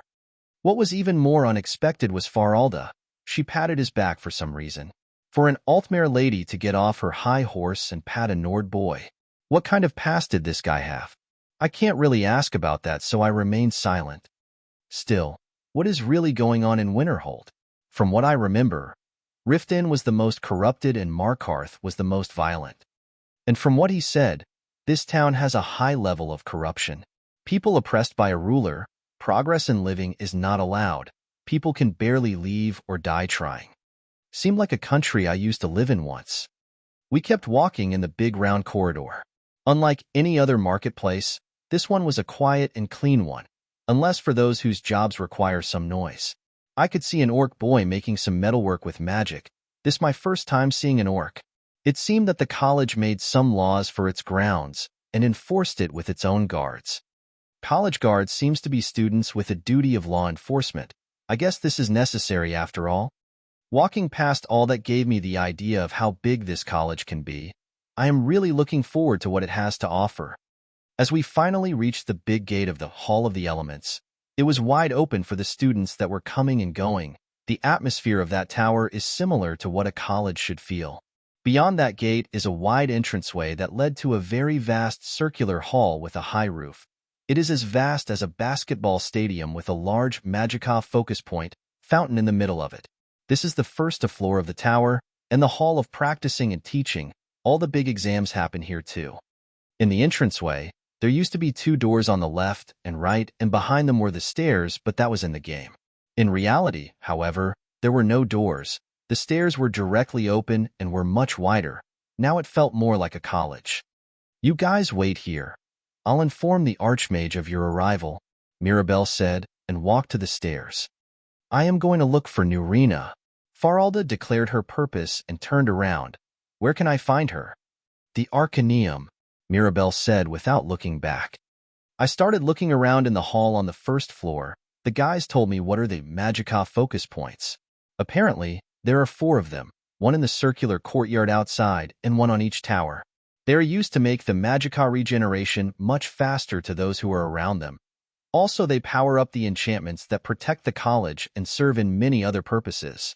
These are one of the big things that were made by the founder, Archmage Shalater. After that, they told me about the ranks of the college. The ranks in the college were pretty interesting. When you join the college, you become a student. Students are the lowest rank, but you get to stay in the Hall of Attainment dormitory, the one where many students live in the same room. Also, you can access its library and become allowed to learn most of the novice spells. You can't open a stall to do business, but you can be someone's helper. Students get to stay in the college for 1 year.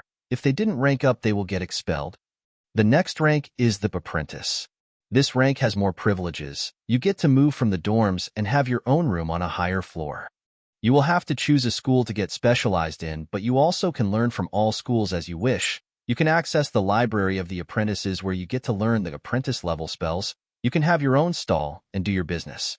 The time limit of that rank is 2 years. If you don't rank up, you get expelled. The rank after it is the Evoker. This rank is very sensitive for a mage because you can access the adept level spells and finally access the legendary Arcaneum. This is the official graduation rank, and after it, you get to call yourself a mage. It is also time-limited, as one can stay as an evoker for 5 years. After it, you get to graduate or be expelled. By the way, the college's team of 5 in the tournament are evokers. Graduation opens all sorts of careers suitable for a mage. Jarls have more than just one court mage. Unlike the game, even though Nords don't like mages, magic is the force of this world. The only Jarl who doesn't employ mages is probably Career, Jarl of Winterhold. The other path after graduation is another ranking up, and here where things get interesting. The next rank up is the Scholar rank. To rank up, you need to submit a research of a spell you created or a discovery in the field of magic. This is one of the reasons why mages bite each other's asses all the time. The rank Scholar means you are an official of the college. You get to access anything unless it was marked as classified. You also get to move to the Hall of Countenance with the other staff and have a chamber for yourself. You'll get a handsome monthly payment too. Basically, this is the dream. But there are duties too. Jobs around the college are either in the teaching, the alchemy lab, the enchanting hall, or the healing services. There are also requests that are available for all ranks, and the college gets a fee from them. The rank scholar rank is a job and has no time limit, yet some practices are limited under no clear permission or excuse. There are no tradable spells after adept level spells. One either create his own, acquire it by a mean, or from a personal mentor if she is under one. In my case, I am Nurina's evil minion, and I was promised to see her big spells. Up until now, I haven't seen any spell beyond adept spells. This was also depressing, but I guess I'll have to recreate the expert and master level spells from the game or think of cooler ones. After a long time of study and a big contributions, one can rank up to the wizard rank. This is the beginning of powerhouse career. You can be a respectable member of the college and a high official. You also can access the big tomes of knowledge and give lectures to students in the big hall. You also get to represent the college in the official business. After another long ages of study, you can finally rank to be a master wizard. Don't think of anything funny. The ranking to the word master is enough to make you a celebrity in Tamriel, and all things move from your way when you walk around. The college may leave you to your business, but if you decided to stay, you can be the head of a department or the manager of a certain task. Names like Tolfdir, Colette Marantz, Finest Jester, Dravis Nellerin, and Mirabelle Irvine are the heads of each department and the big dogs around the college. It also seemed that Faralda is not the head of the destruction department yet. Mirabelle Irvine is the head and also the manager of the affairs. After the rank of a master wizard, there is the rank of the archmage. This is the rank that they put just there to say, no one is better than us, so K off. These guys are crazy strong, dragons level strong.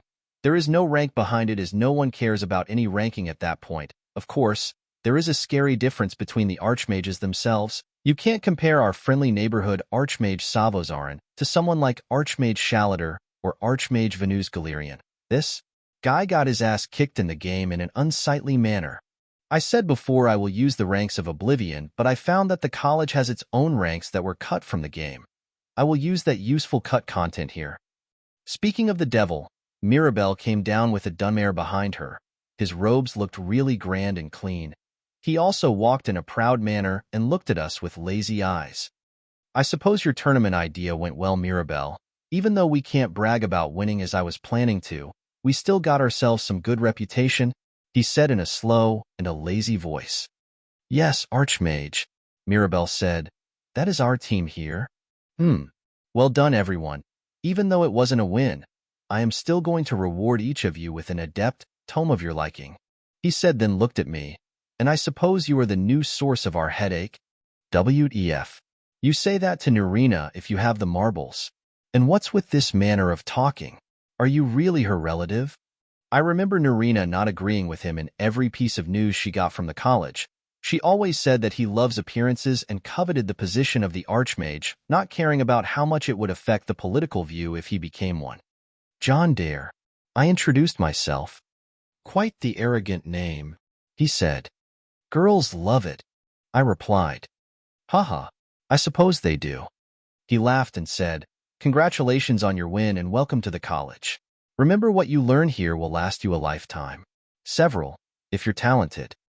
Thank you, Archmage, I said. He is surprisingly nice. I know some of his background, but Nurina's opinion of him may have affected his image to me a bit. He left back to the stairs and Mirabelle dismissed the rest. I was helplessly alone. I'll show you to the dorms, she said and headed out, so I followed. Nurina has informed me of your talent as a mystic. I am not surprised. Many Nords has the talent, but it is wasted by their magic phobia. The big and hidden clans always associated themselves with the talent. I just hope my work doesn't get overloaded with this new department again, she said with a broken soul. What is teacher's job? I asked. Sigh. I manage the destruction department, but my most important work is planning for the college's future, deal with applications, and the public affairs, she said. So, there is no one to take the destruction department burden from you? I asked. Only Faralda, but that would take time for her to become a master wizard, she said. That hard? I was taken aback. Faralda is supposed to be a master when the game starts. Do you think the master rituals are easy? she said in an annoyed tone. The destruction school may seem the most popular school on the outside, but every research we do is life-threatening. Faralda is an excellent mage, but a single mistake in magic is a disaster. In the rituals, no one can predict the frequency of the magical waves at that time, and no one is stupid enough to stand beside a master spell researcher and sense it for them. That was a lot of nagging, she just said. I still think I can solve that problem, but it will take some time for me to finish the idea. I'll contribute it to the college afterward. After saying this and that, a figure in a black robe and a hood approached. It came to me and raised a part of the hood. Nurina? What AR? I was about to say something, but she put her hand on my mouth. Shush, you idiot, she said in a low voice. I am going to my chambers. You find me there. If a stupidly tall high-elf girl asked about me, don't tell her where I went. The situation seemed weird, but I nodded as Nurina started running away. Mirabelle looked at me, and I shrugged my shoulders to her. Not long after, another person stopped us. A stupidly tall high elf indeed. I mean Faralda. Where did she go? I smell her around here. She was looking around. Scary. Stalkers are scary. She sneaked to her chambers. I said, sorry, Nurina. I am a bad minion. I knew it, Faralda said and ran towards the hall of countenance with vigor. My laughter leaked out and my shoulders started shaking. Mirabelle was looking at me and sighed for the 1,000th time this day. Sigh. Looks like our peaceful days are over.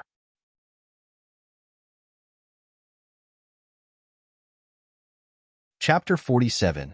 Lost Magic. Important with the spirit of remastering the novel, some changes happened. 1. Many spells and theories will be changed into more realistic ones, including the spells from the game. I think most of you can find it more immersive if we use Healing Hand spell to the normal healing, disregarding the target. After all, if you aim it at yourself, it's healing spell. If you aim it at another, then it's Healing Hand spell. The game made many spells from the same idea many times, like Turn Lesser Undead, Turn Undead, and Turn Greater Undead. We can make that just a damn one spell and get over with it. 2. Mod spells are really ineffective because they are just revamping of the game spells with no real use. I'll use the useful ones and change some stuff. For example, Long Stride will be Hasten or Accelerate, like that. 3. Chapter 12 was remastered. All remastered chapters have R in the title. Now enjoy. Star. I don't know what Mirabelle meant by peaceful days, but I will have fun as usual. That's the normal plan I go with. Mirabelle told me more stuff I already knew, but there was something important. Nurina said that you would take the exam of the ranking at the end of the month. The higher the rank, the better the benefits, so make sure to study for it. She said, Isn't that next week? I asked. Yes, we hold the ranking exams every 4 months. It's okay. No matter how hard the exam, you can do it the next time. She said, How many times I can take the exam on the same day? I had an idea, so I asked. Excuse me? She looked strangely at me. I mean, when I finish the ranking exam to apprentice, can I take the exam to evoker on the same day? Huh, you think it's easy? Normally, it's 1 exam at a time. You'll have to wait for the next exam to rank up. She said, And are you that confident to pass the exam? Simple. I don't pass. Nurina kills me. I said, That's the truth though. The angry side of Nurina is scary. Fine, I wish you luck. The new department will be officially announced after the exam. Nurina managed to rope in some teachers and students too. She said they looked away. What's that noise? There was indeed some noise. Someone was shouting. It came from the direction of the Hall of Attainment. Some servants were making a fuss with another one who appeared to bring a lot of crates with them. Seemed not permitted. Oh crap, these are my crates. And that's Jullanar. Ehem, is something wrong? I approached Jullanar and asked. These people don't want to let master's luggage in. They keep saying that a student can't bring all this to a normal dorm. She said, then whispered, 1 more minute and I'll kill them. The last part was said in a cold tone. I unconsciously broke into cold sweat. I couldn't help but smile wryly to this murderous girl. I have to act now. These crates are yours? You can't take them unless you have a private room, Mirabelle said. Jullanar was about to retort, but I poked her a bit hard. The one in front of you is a master wizard, damn it. She can barbecue us with a finger. Hee hee. Sorry about that. I forgot to tell the maid that these crates were to be sent to Nurina's chambers. Clumsy me. I hurriedly thought of something. Truth is, half of them belongs to her, so that was a half-lie, I guess. Okay, Mirabelle said and looked to a servant. Take them to the Hall of Countenance, the top floor. But Mistress Mirabelle, these crates are insanely heavy. We almost broke our backs carrying them here, the servant guy said. Here, Mirabelle said and cast a spell that gives a green hue, similar to my hasten spell. Is this feather spell? I wondered out loud. Correct. Mirabelle reacted. This spell is feather spell from the alteration school. It falls under the aspect of weight and the effect of resist. Basically a resist weight spell. It can make stuff lighter. I haven't learned it yet, but it's an important spell I plan to learn. When Mirabelle cast just it now, that was no normal cast. She cast a lingering effect on a dead object. Dead objects can only be enchanted to maintain an effect like resist weight. To cast on them is like this needs maintaining the effect for some time, but it's hard to control. It needed to be cast continuously, or the spell would be broken. This just now was a show of might. One more thing. Your maid can't stay in the dorms. Unless you have your own room, Mirabelle said. You need to figure that out quickly. Yes, ma'am. Mirabelle showed me my place inside the dorms. I'll stay here for 1 week before I take the exams to rank up. My roommates would be 2 Nord twins called Borver and Rondi, and 1 Argonian called Ilis T. I think I heard of these people in the game, but strangely, I have no impression. NPCs from cut content. After saying introductions, I followed Mirabelle out, and she handed me something. My college uniform. Hee hee. It's just a sleeveless robe and a hooded mantle with the college insignia imprinted on them. One can wear them over clothes. You might ask, I was accepted without an examination. Well, I am the legacy student of a big shot. If they put me under an exam, then that's an insult to Nurina. Back to the topic. I took Jullanar and went to the Hall of Countenance. Mirabelle said that Nurina lives on the top floor. Unlike the Hall of Attainment, which had its first floor into a noisy dining hall and a library, with the dorms on the second, the Hall of Attainment had a very classy cafeteria and a place to relax in peace on the first floor. The second was a research facility with a lot of enchanting tables and alchemy stations around. This was a proper workplace. The third and above was the quarters of the scholars and the wizards. The master wizards, and beyond the rank, took the highest floors. Both towers had magica focus points in the center, as all floors were circular, and every floor had an open circular hole at the center that allows the magica fountain to flow up. One thing must be noted, that some magicians that are skilled in alteration can use the energy of the fountain to float up and down like an elevator. How enviable. Noobs like me have to take the stairs. Not much later, we were on the top floor.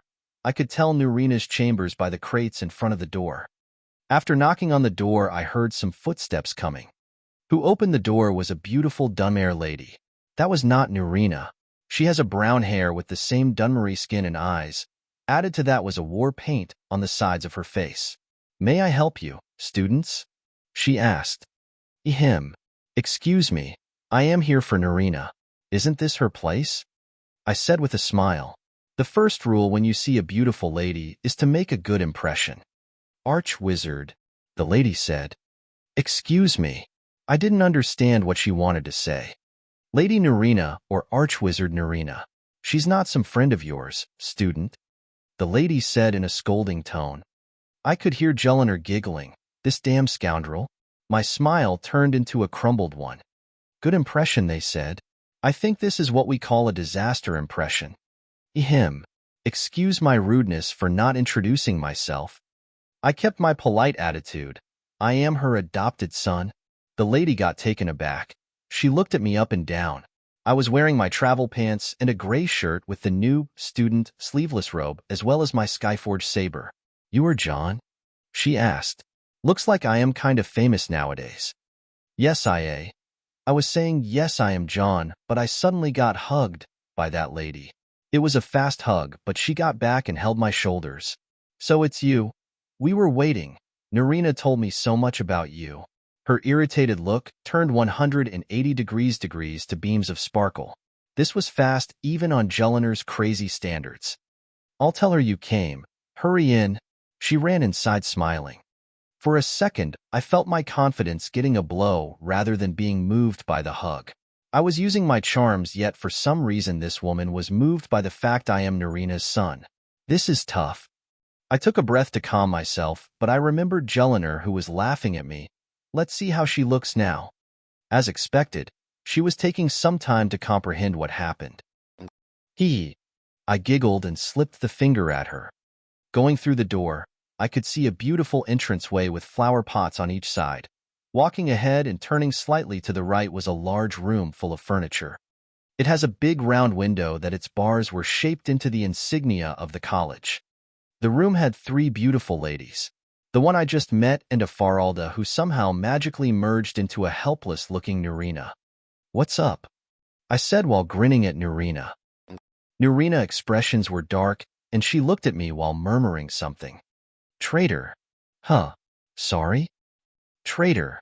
Scoundrel." A stream of cursing assaulted me alongside anything her hands could reach to throw at me.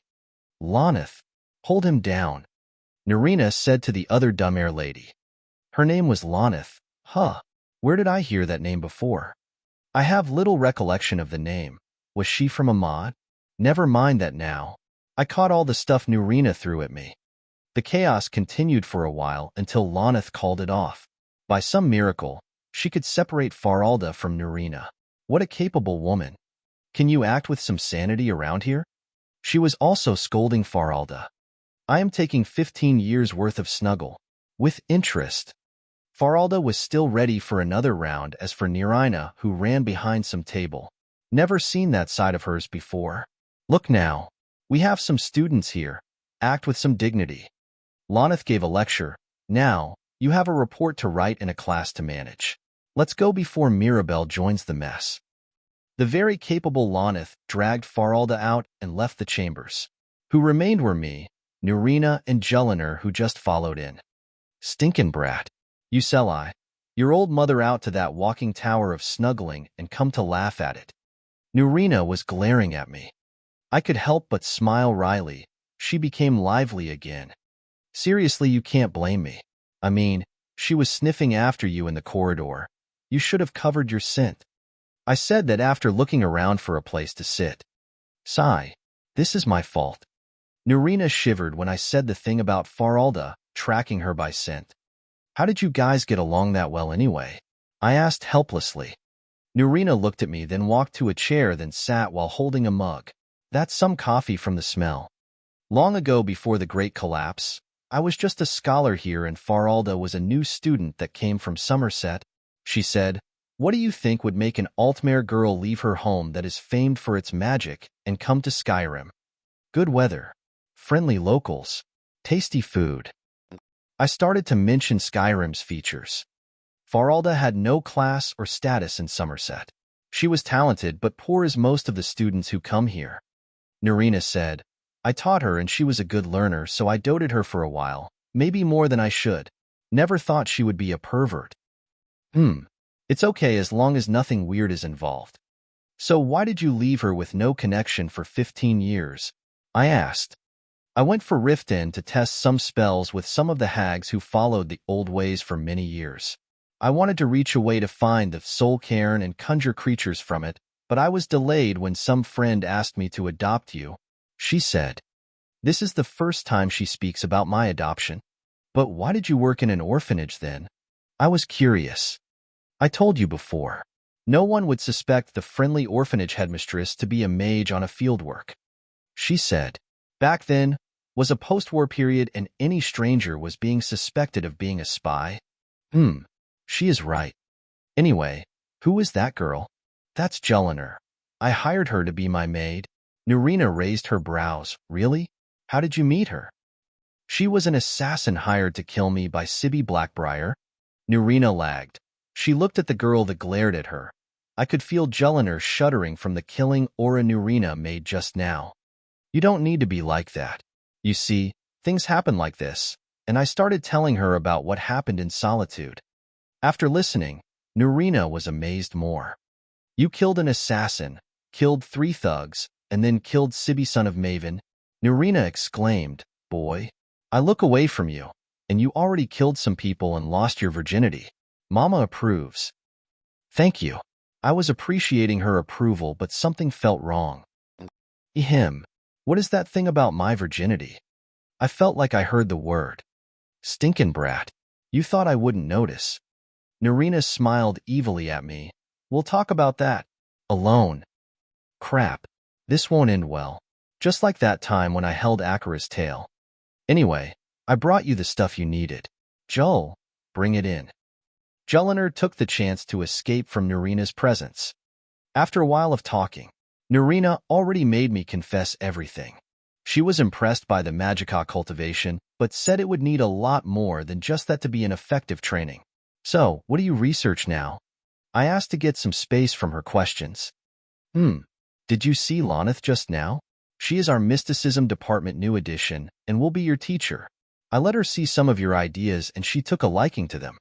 Nurina said, "We started a little project on some documents our friends have liberated from an old research facility that belonged to Lord Corvus Durini." Corvus Durini. I was amazed and stood up. The famous conjurer from the First Era? The first mage to combine the bound and conjure aspects in one spell. I yelled. That's him. Nurina joined my excitement. We are going through his documents, but it's heavily coded. The best one I know who can solve codes is you. Ready for what's coming? Just say it. I was dying from anticipation. These documents may contain his work of forcing the Atranax to take different forms, Nurina said. Amazing. Every conjurer heard the stories of Lord Corvus Durini summoning Atranax in the shape of a horse, a camel, or even a bear. So you are saying that we can finally change the Atranax to any form we like? I asked. Do you have a form in mind?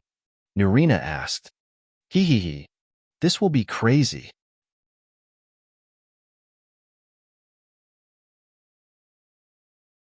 Chapter 48, VOKARAAS.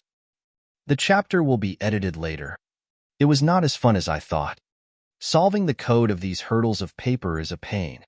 These papers were written hundreds of years ago. The language itself was different, and the magic was not theorized as today's magic. There are a lot of aspects that changed with the upgrade of every theory, something like understanding magnetism, gravity, the laws of matter and energy, and all that. The My One School theory is based on the latest scientific understanding of the mundane world of Earth. I am not familiar with science very well, but I read a lot of sci-fi fictional works and I have a general understanding for some big theories. This is why I made big progress in the art of magic. For some time now, I was arguing with Nurina over many aspects, and I even won against her few times. In my opinion, the aspects of magic are similar to the table of elements. One can imagine how many magics with how many uses can be made. In My One School theory, I reversed the process that was done by Archmage Vanus Galerian, founder of the Mages Guild. He basically took inspiration from the categorization that was done by Archmage Shalater and laid the first aspects of the schools of magic as we know today. He was a Psijic, so he knew more about the aspects than anyone outside the order. The Psijics themselves don't follow anything other than the mysticism, which means that the possibility of them having something similar to the One School theory is high. I, myself, speculated a new aspect for the gravitational forces and called it the aspect of magnetism. It's nothing complete yet, but if my calculations are correct, I may create the perfect force field shield, or maybe a hover enchantment and a spell. The current barriers fall under what is called aspect of physiokinesos, such like stone skin. The reason why Vanus Galerian didn't put all what he knew into mysticism was for one of two reasons. Maybe he didn't want to teach the secrets of the Psijic order which he abandoned to the world, or what he learned didn't exceed what he passed down. Still, the paper in front of me had strange aspects, or I am not translating it very well. Maybe both. Maybe it's part of the code. Looking at the window, I saw the sun was already setting, and my work didn't advance beyond the first page. Nurina was reading some tomes about the aspects to help me translate them. Lonith came back a while ago and started to teach Jullanar's magical ability after Nurina's request. Nurina also decided that Jullanar will remain with her until I get my own room. She was not treating Jullanar with goodwill, as it seems that she doesn't trust her. She only wants to judge her for now. This was actually my reason for bringing Jullanar along. Nurina has a soft spot for children and maybe find a way to fix the girl, mental or physically. I am tired. Something leaked out of my mouth and it was the truth. Go ahead and have rest. Nurina said, come tomorrow. I'll bring you some books from the Arcaneum. Such a kind mother you are, Nurina. I remember some titles about the old theories. They'll help you translate faster. How cold. I want to study for that exam. You know? You think you are allowed to do bad? Ugh. Why am I being given that look? Fine. I stood and went out of that room. Too many dumb-air nerds in one place. This tower was lovely unlike the normal dorms, and I saw many scholars here and there, fighting over theoretical knowledge. I am still exhausted, so I better head out to sleep in the dorm now. Putting will into action, I went out of the Hall of Countenance and took left to walk away, just to crush into someone followed by the sound of something dropped. Hey, watch it. The person who crashed into me has a very rough voice. Somewhat scared me, but I looked at him. Apparently that was the orc boy who was doing some metalworking earlier. I am sorry, I was absent-minded. I made an apology and looked to see what fell on the ground, and it was some paper. To show the apology in a time like this, one must help collecting the paper. I am so sorry. I was very into deep thinking just now. Here you go. I helped the boy to collect his stuff, but my eye fell on a certain paper. It had a weird drawing on it. What was that? Some sort of clock or compass. Excuse me, but you are not supported to see that. Club members only. The orc boo voice can awaken the dead in oblivion. Damn it. Don't you listen to yourself? I am sorry. My curiosity took the best of me. I said as I was planning to question that guy about the sketch. My name is John Morbagog. We shook hands as we introduced ourselves. What is that device? Device, huh? Don't you see a compass? Please don't insult me. That is no compass. It have to many details and numerical markings to be one. Hee hee. So you can get it, huh? Morbagog smiled and said, these are club secrets. I won't say even if you are the Archmage himself. Pooh. Now I won't leave until I know. What is that club thing? Oh, well, every group of apprentices can form a small community and contribute together as a team. You look like a new student around here, so I'll tell you. This was what one could expect. Some people can't contribute alone, so they work in teams. After all, the manpower a team can provide is much higher than one person. There are many teams for various activities. Normally, alchemy, enchanting, and research teams are the popular ones. The students of the security team are also a club made by the college itself, and granted the duties. Their contributions are about how long and how good their record is, so they are very strict all the time. And your club is about machinery? I asked. Yes, it is. The club is led by a Nord teacher named Icicle. Morbagog said, we are the smallest club, but we will never be looked down upon. I salute your spirit. Looks like his club is not doing anything useful, though. Can I take a look at your club? I asked. Normally you can, but students can't join. You guys should study for the rank up, he said and looked disheartened. I am a student until next week, I said full of confidence. Pretty confident. Morbagog looked at me up and down. Fine, you can follow. But remember, only those with true passion for creativity are allowed to join. What a lame phrase. I am just curious. Come, this way. Morbagog walked and I tagged along. Let's see what will he show me. Following Morbagog, we arrived at the gate that leads to the circular courtyard of the college. I never went there before, but it looked pretty. 2 buildings around the central Magica focus point and the statue of Jullanar, but the weather was freezing. Morbagog led me to the building on the left. He pushed the door open and I followed. A curved corridor we were in with plants and herbs on its wall. Moss and mushrooms were being grown here too. Sunlight was provided by a spell called Mage Light. It gave off light and magical radiance that has a similar effect to sunlight. As we walked, we reached some stairs that took us underground. Another floor emerged and Morbagog hurried me to a room on the side. I am back. Someone is coming with me, Morbagog said as I walked in. I saw another 3 people in there. They all looked busy with their stuff. A panther-like large Kajiat boy holding a strange, spooky blade-like thing. A red-guard hot girl looking at a machine that producing flame. A very pure-looking Nord girl with platinum hair who was looking at a book with a red face and a not-so-good smile. This looked like the weirdest gathering ever. A Khajiit, an orc, a red guard, and a Nord. Morbagog cleared his voice and spoke. This is our club's secret lair. The guy over there is Marin. He is a big and silent Kathirat, and he is an apprentice with some background in Dwemer engineering. He is obsessed with evil-looking killing machines, but he is a good-hearted fellow. This is Yisra, an apprentice redguard as you see. She is fond of anything that has to do with fire, but she is a good-hearted fellow. Yisra appeared in the game but was already dead. This is Teacher Alile, one of the youngest scholars with many worthless contributions. She likes booze and researches on a magic that makes people nude, but she is a good-hearted fellow. Finally, I am Morbagog's son of Margabrog. I am the 20th child of my father, so I left and wandered for 2 years until I found the college. I am an apprentice who is fond of machines and also, let me guess, a good-heated fellow. I interrupted him because my head has its fill of his deep, rough voice. Haha, you got it fast. Oblivion, this is a messed-up club. A serial killer Khajiit, an arsonist redguard, a perverted Nord, and an airhead orc. The three looked at me and stopped what they were doing. The scholar Alile stood and looked at me. Morbagog spoke again. This is John. He may be a student until the end of the week, but when he saw the sketch of the Magica calculator project and made a close guess about it, he also looked like a good-hearted fellow. The trio seemed raise their brows. Welcome, student. I am Alile, the club manager. Don't let the club appearance worry you. We are a legit club.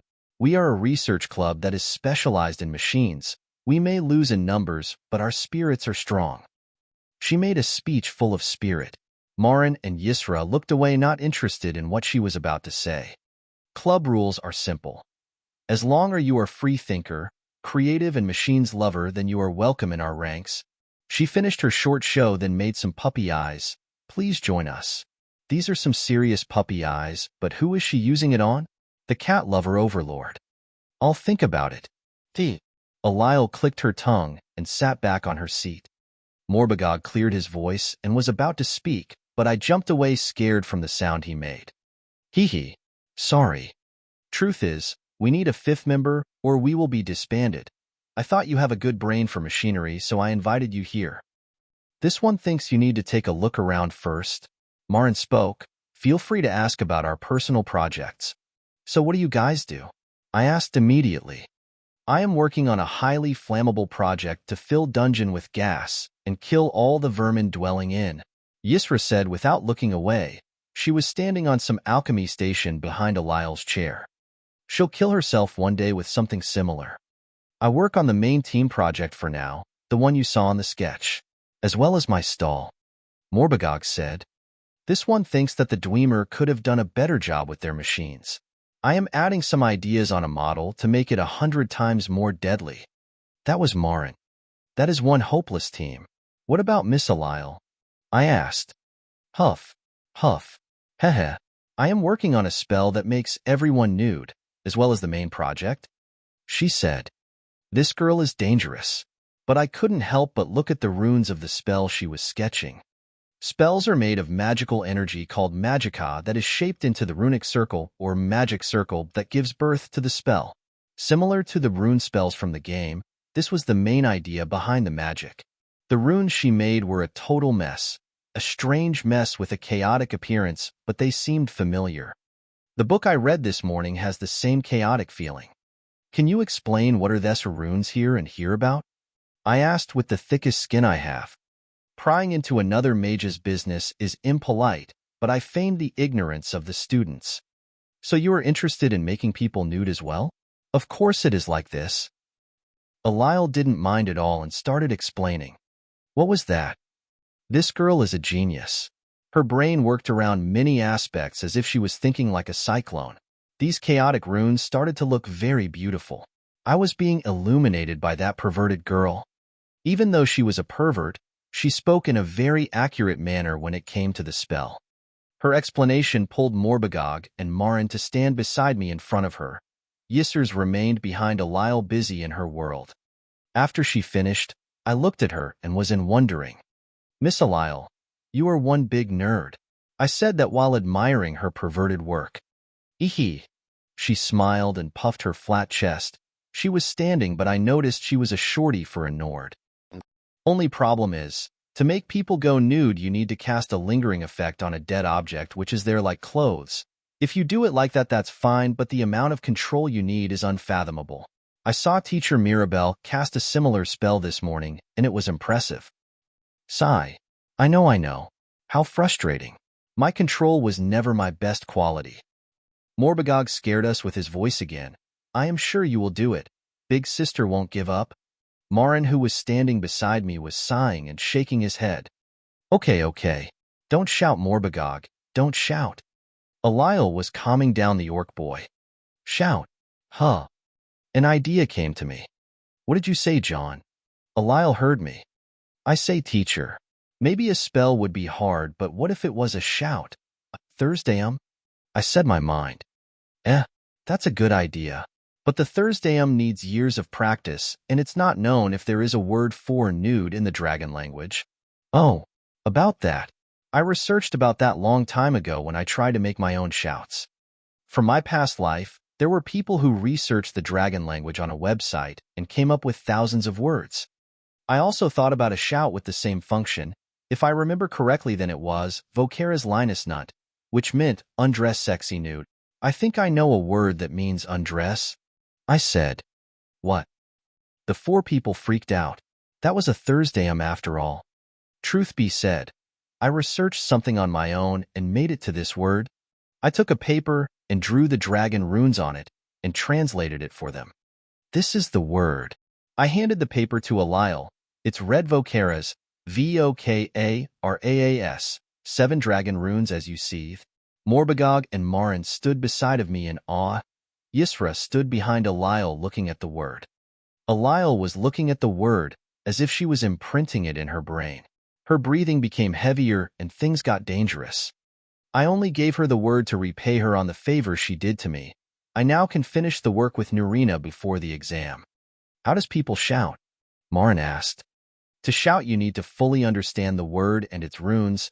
You need to have the strongest imagination in your head about the effect you are about to cause. Last step is to focus your vital essence into a shout. That was pretty much it. VOKARAAS, Icicle said. Yes, that's how it is pronounced. That was a splendid pronunciation indeed. VOKARAAS, she said again. Good luck. Keep practicing. I said. VOKARAAS. She was still saying it. Big sister, are you okay? Morbagog felt something was wrong. Huff.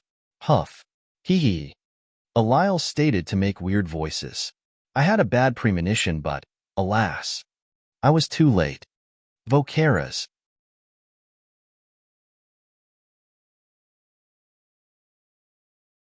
Chapter 49, Rank Up Exam. This is a lore-based chapter. One of the chapter LS that will focus on the magic and its theory. Thinking back about what happened that day, my body starts to shiver. Seriously, perverts are scary. Their Icicle is something out of the norm. She comprehend the word undress to the deepest meaning possible of the word itself. Such willpower and determination is worthy of admiration if it was in something worth it. She used my basic explanation of the shouting process and applied it in a scary manner. If news of this reached the Vigilance of Stander, Icicle will be hunted down for sure. Vigilance of Stander are an order of fighting priests that serve the god of righteousness, vampire and Daedra hunters. Due to Icile's shout, my clothes as well as Marin and Morbagog were blown away. Well, not exactly all the clothes. Only the first layer of clothes, thankfully. Normally in that cold weather we wear more than just one layer, so we had our robes and pants blown away. I don't understand the theory or the idea behind undress, so I really have no understanding of the phenomenon. What happened after that was understandable for someone who uses the Thursdayum for the first time. Icicle fainted, Ysra screamed. The two boys were gratified from what happened. It took us a long time to calm down and fix the mess. Still, I am not sure if Icicle fainted due to the shout or to extensive nosebleeding. Sigh. All this mess happened a week ago. Thankfully, it was a weak shout from an untrained person, so it didn't do much noise. Sigh. Ouch. I sighed again, but something hits my head. Stop sighing and get back to work. Finish the damn thing. Nurina, who threw a book at my head, is annoyed to the limit. After the incident in that club, I went back to Nurina the next morning and made a good progress with solving the code. Truly genius. Some people has the mindset to think in circles and tie things with each other in a fantastic way. It's that kind of ability which you need to see then go apply it. Something like a talent, but it's a fantastic form of concentration. Applying it was not hard as I managed to fully utilize the method for solving the code and understanding the subject in 3 days. The subject was about a very unique magical effect called bend. It can be said that it can be applied in mysticism and alteration. Similar to the effects alter and change. Magical effects combined with magical aspects formed into a rune circle casted with a magical technique give the birth of its spell. I made a lot of self-research on all these things and came up with a lot of results that I kept to my note. If all these guesses and results are correct and can be applied, then I'll call myself the daddy of the modern mystokinesis. Still, I am not able to experiment for the time being. I need a lot of personal space and privacy with a vast amount of materials and books. Basically, I need to go in a place where I can go wild with research. If I only had an internet right now. Sigh. Stop sighing. Fine. Fine. Icique's tomb is nearby. You'll awaken him with this shouting. Nurina is irritated beyond her usual self now. Currently, I am at her place with Lonith and little Jull. Everyone has their own task. After understanding the research of Lord Corvus Darini, we now are recreating the spells by our effort. I am working on the Flame Atronax as I was familiar with it. Lonith was tasked with the Storm Atronax as it was her speciality. Nurina is working on the Frost Atronax, and she is irritated because of something. Jullanar is doing her task on the side learning how to conjure familiars. She managed to conjure a raven. Back to the irritated Nurina. Her work on the Frost Atronax is really hard. Frost Atronax are very much different than the Storm and Flame types. They are large and physically strong, which made them hard to reshape, unlike the others which bodies are not that hard. They can be summoned from multiple realms of oblivion, which can be said to the other two types, but they have their own private realms of Infernus and Levenace. Finally, Frost Atronax walk as they are heavy, but the other two can both walk and hover. This made Nurina's work to reshape the Frost Atronax hundreds of times harder than mine and Lonitha's work. My work is reshaping the Flame Atronax into horses. I was going all out to make kitties, but Nurina stopped me. I swear I'll do it, but later. Lonith is making the Storm Atronax into bears and was having no hard time at all. She was indeed an expert with Deidre. To my surprise, we found an article in the documents about 2 of the historical figures riding them. The first was Empress Hestra, who rode a Flame Atronac bear back in the first era, and the second was freaking Icicle himself. He rode a Storm Atronac bear. I guess I should have done bear or a saber cat, but I am more familiar with horse. My plan is to make a beautiful Arabian horse Flame Atronac. The Flame Atronac is the easiest of the 3, yet it is the weakest and the lightest. I am looking more forward to a bigger forms though. To help Nurina with her dilemma, I suggested that she make the Frost Atronax into a more utility type. It means that she has to reshape its mace-like and blade-like arms into something more useful, such as hands or robotic clutches. She took the idea really well and thought of more uses. She designed a digging arm, and went as far as making the Atronac walk on 4 with a hollowed back. I think that what happens when a genius think. Now, it's late at night. Tomorrow is my exam, so I'll just go sleep now. All students taking the exam are to form in this group. Here, please. Mirabelle was organizing everything as usual. Tolfdir, Faralda, and many other faces I am not recognized with were going to oversee the exam. Good to see Skyrim still has such fine younglings. Tolfdir said, please be at ease, this is not going to be a hard exam. Answer what you can and we will give you your score on the spot. Depending on that, you will be advanced to the dueling exam where we teach your energy and spell techniques. This is going to be like this. Truth be said, I am learning magic for 10 years, so I am not taking this exam seriously. We were arranged in the first floor at the Hall of the Elements. There were many lecture benches around the central Magica focus point, and were given the writing paper. A big scroll was brought then opened for us to see what was written on it. This is the most basic test of the general knowledge. Faralda said, answer it in 2 hours. Then she flipped an hourglass. What was written on the scroll is 1. What is magic? 2. What is the origin of magic? 3. Write about the history of magic. 4. Write about the different forms of the arcane arts. The hell? This is not hard at all, but I think I can feel the people around me shivering. The difficulty is low, but it will take ages to finish it. Let's just write it quickly. First question. Let's see. What is magic? That is an easy one. Magic, or magica in the Iliad, Wild Elves, language, is the general term used for the focusing of raw energy into various properties and for various purposes. This raw energy, often referred to as magica, flows from Aetherius, the immortal plane, into Mundus, the mortal plane, by way of the sun and stars, and from it the Mundus itself was created. Magica comprises every spirit. It is the energy of all living things and can be harnessed in a variety of ways. Despite thousands of years of study, there is an enormous amount of speculation about how magic is generated, how it might be used by Edra, gods of creation, and Daedra, evil gods or gods of change, and how it might flow between living things. Good answer. Next question. Origin of magic. Magnus was the god who designed Mundus during its creation. After it was completed, however, he ordered the project terminated and left for Aetherius at great cost. In doing so, he tore a hole in the Veil of Oblivion, the realm of Daedra, through which the magica of Aetherius flows into the world. This great rift he left behind as the sun is itself known as Magnus.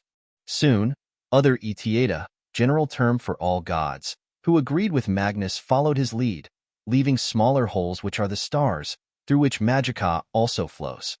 This is why the stars under which a person is born have such a great influence on that person's fortunes and fate, and why many materials which fall from the heavens have great magical properties.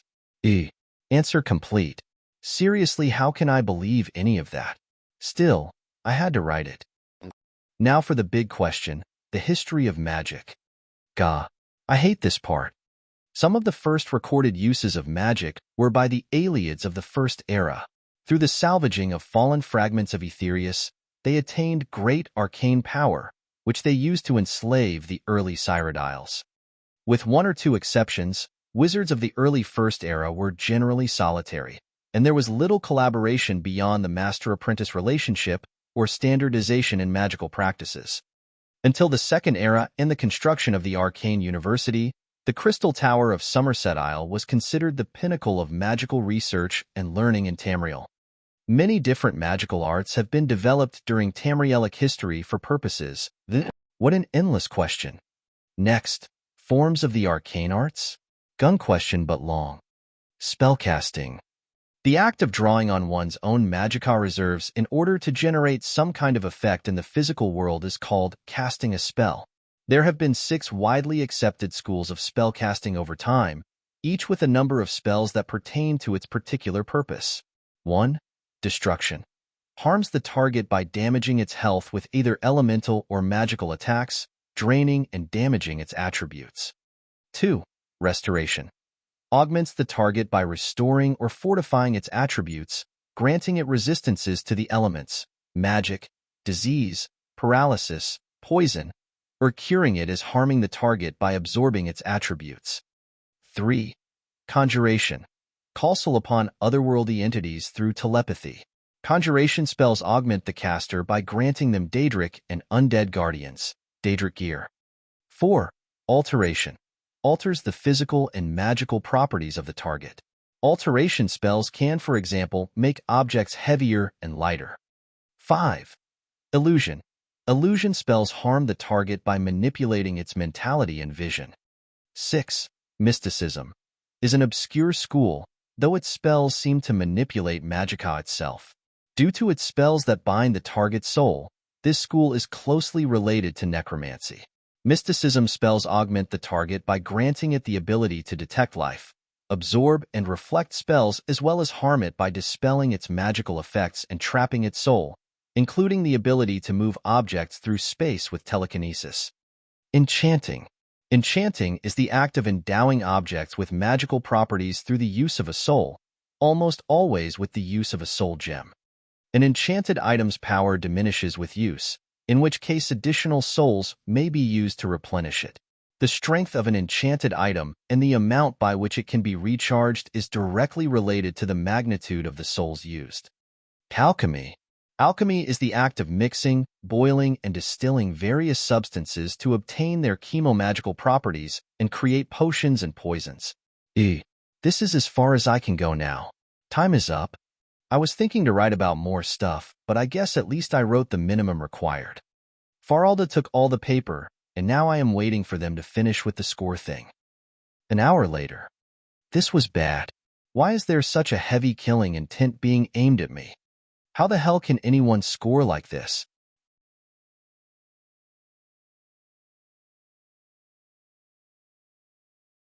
Chapter 50. Let's visit Winterhold. Hey, did you hear that? A student in today's exam scored higher than the end score. A boy who answered in a very academic manner. All the teachers are flocking around him. We don't know. Maybe he's someone from Somerset or something. Rumors that he won the King's Tournament and eliminated the team of the college. By the 8. A Nord. How can a Nord has a brain for magic, let alone the magic knowledge? Rumors, conversations, secret notes. The first half of the rank-up exam drew a lot of attention. The scores paper was John Dare, 60/40. Lameth, 30/40ths. Niliana, 30/40ths. Mosker, 29/40ths. I think I wrote a bit too much. When I ran for Faralda to ask her about what happened, she said that my third answer contained a number of events argued about in the history, and my second answer is considered as scholar-level knowledge. In my last answer, where I wrote about the practices of magic, I also added some small notes about the Thursdayum, necromancy, and Shihai, the sword singing. I think I overdid it. Anyway, I found myself being asked about many stuff from all the scholars around. What saved me was Faralda glares at them. Now I was sitting away trying not to do anything weird, only to hear people talking and talking about me more and more. The three who came behind me in the score were sitting together and giving me cold glares. An Altmare boy, a Bossmare girl, and a Kajiat boy. Not like I even care. For some reason, another faces started to appear as if they came to watch. The casting exam will start now. Teacher Mirabelle announced the next exam. Okay, let's not make a scene this time. John Dare.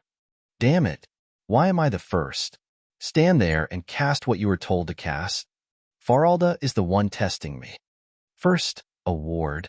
I cast the normal, steadfast ward. Faralda casts a firebolt at me, and my ward negates it.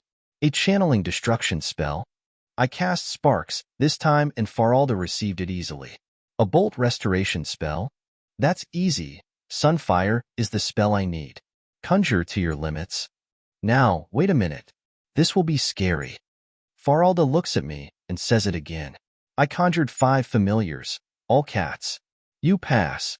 Tolfdir claps and ends my dilemma saying that. I think I was going to look scary if I was asked to make a blast spell or higher. I walked away from the stage for the others to get tested. After filling the form I had to do for my ranking up, I received a new key and a new apprentice robes, exchanging it with the old one. Now let's head out directly to Nurina's. Not so fast.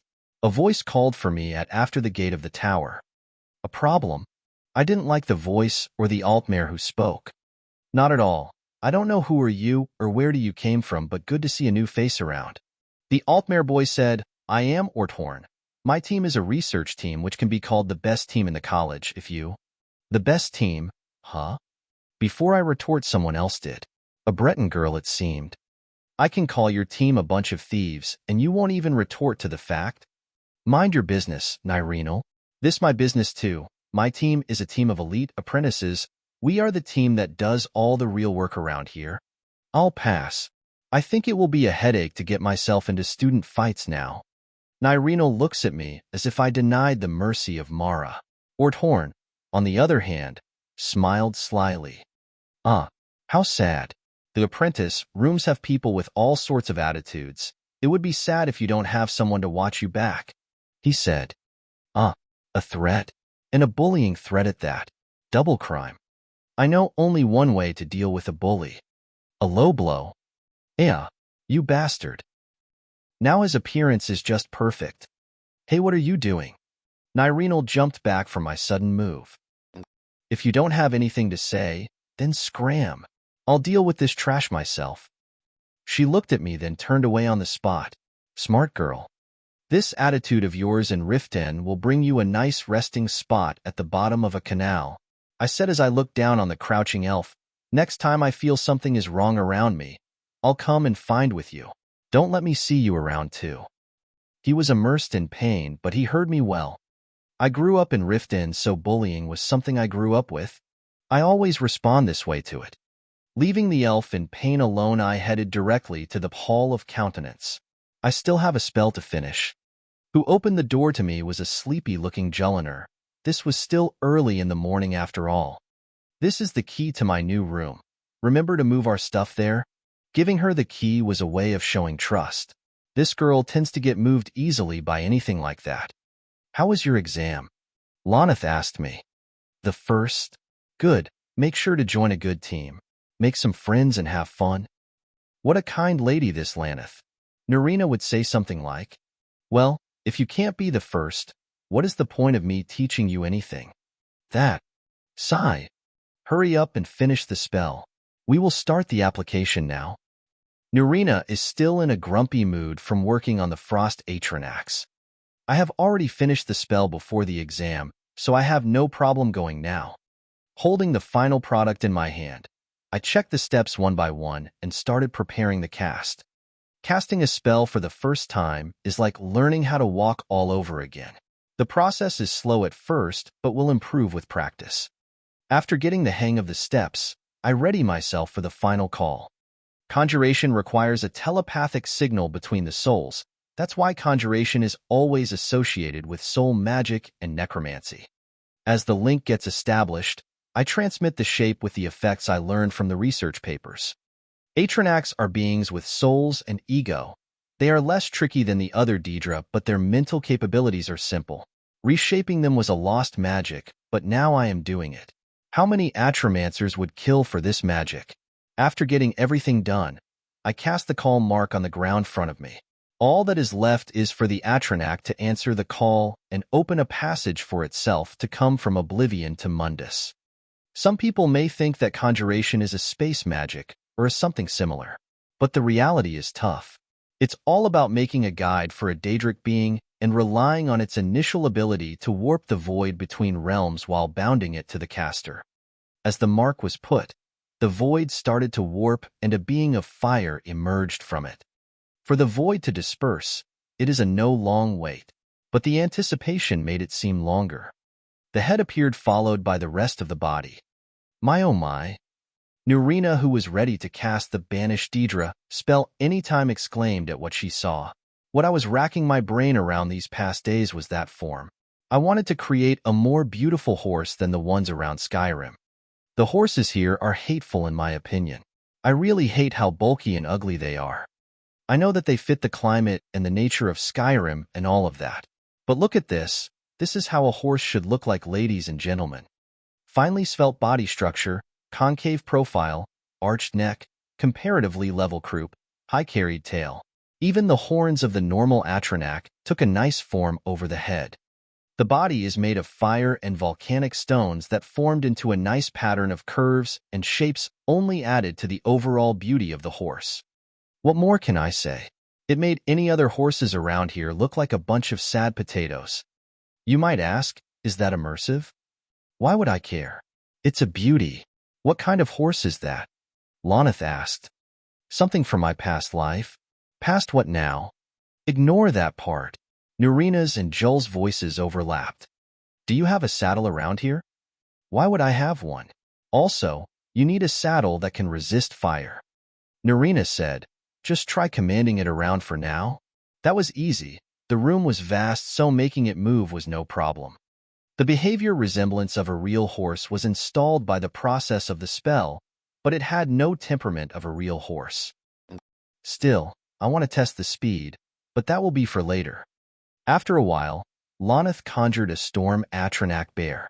It looked fearsome compared to the beauty of my horse.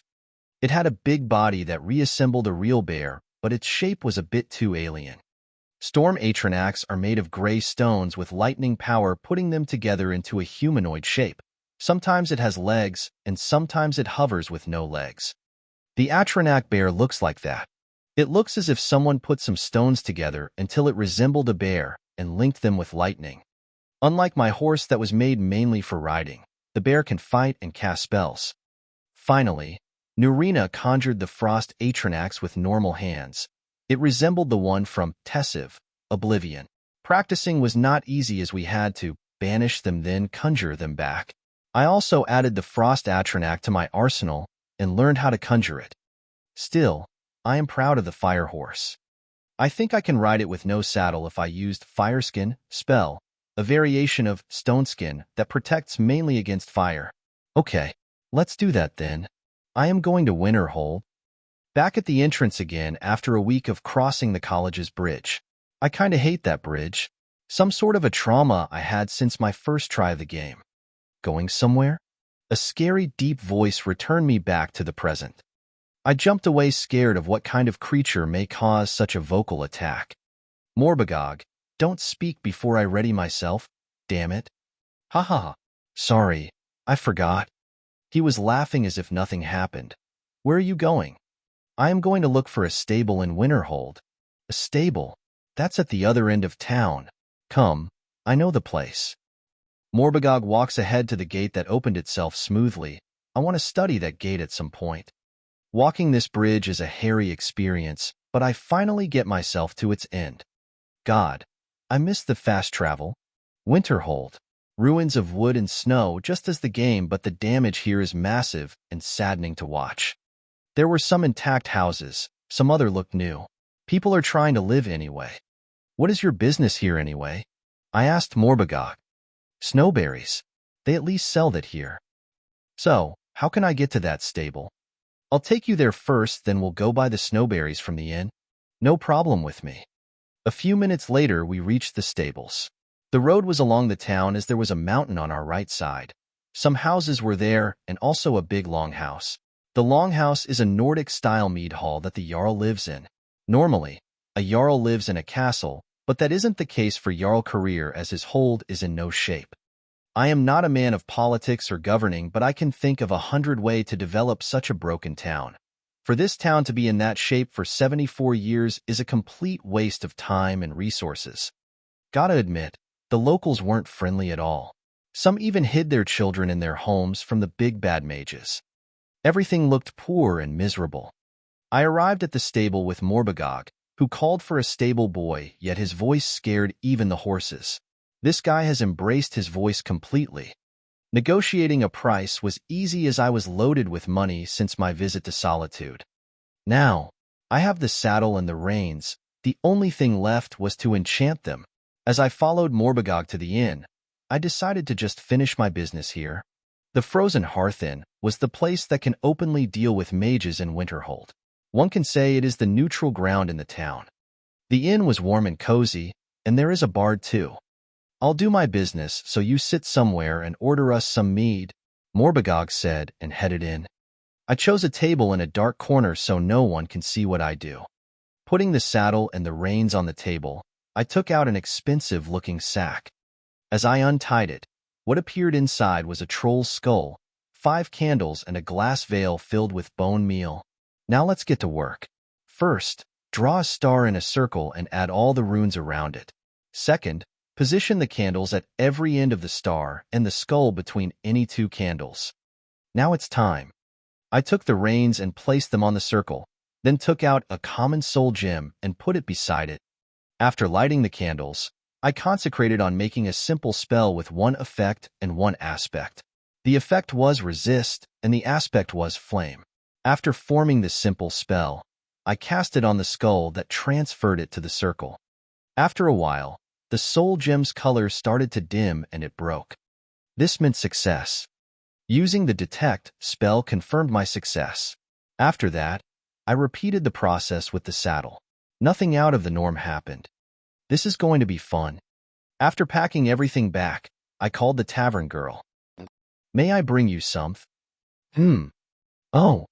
Hallucinations after a long day of work are normal, but that's so vivid. Isn't that Icicle?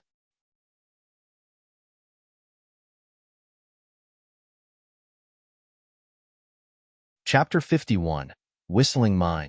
Icicle, that girl with a sinful body from Solitude Bathhouse. In Winterhold, I remember she was going to get married and settle in her hometown. Oh, what an interesting fate. So she is from here. And seeing how her face got pale when she saw me only means she is panicking. If I knew she was here, I would have pretended that I don't know her, but we lag to each other now. Sigh. How awkward. May I get 2 bottles of mead? Normal Nord mead? Yes. Anything else? Thank you. She is a married woman now. She may be the first woman I slept with in this life, but I must know my boundaries. After a minute, she brought the mead. Morbagog came after buying his stuff. Hey, Morbagog bro, is there any establishment like a bathhouse in Winterhold? He looked at me, and it seemed he did get the meaning. Don't you like the bath in our dorm? We bring water from the sea and treat it with magic. What can a normal bathhouse offer? This guy is an innocent person. Too bad he may get influenced by me. Or there is already a Lyle, but it's a wonder this guy is taking everything on goodwill. You know, bathhouses offer some sort of companionship. What do you mean? Dude, bath wenches, I mean. He seemed to have finally got the hint. What are bath wenches? Or not? Get closer and don't utter a single word. He got closer and I started explaining to him. He was exclaiming with and wah. So things like that happen in bathhouses. Yes. No. Winterhold has no such thing. I heard of some boys and girls hanging out in the midden, but it normally ended in scandals. This is sad. The midden is the underground and the underworld of the college. All sorts of unauthorized stuff happen there. You'll find traces of undead, dark rituals, or a dead student. It's the danger zone of the college. So no one in the college can practice the private needs this easily, huh? Well, yeah. This is gonna be tough. After this, we dragged from conversation to another. From Morbagog, I learned about the boy I hit this morning. Apparently, he is a big pain and problematic person. He was involved with some accidents, but there was no dust on him. He made a team of many members and stolen a lot of researches from the other teams. He mostly enjoys it. What about that Nurina?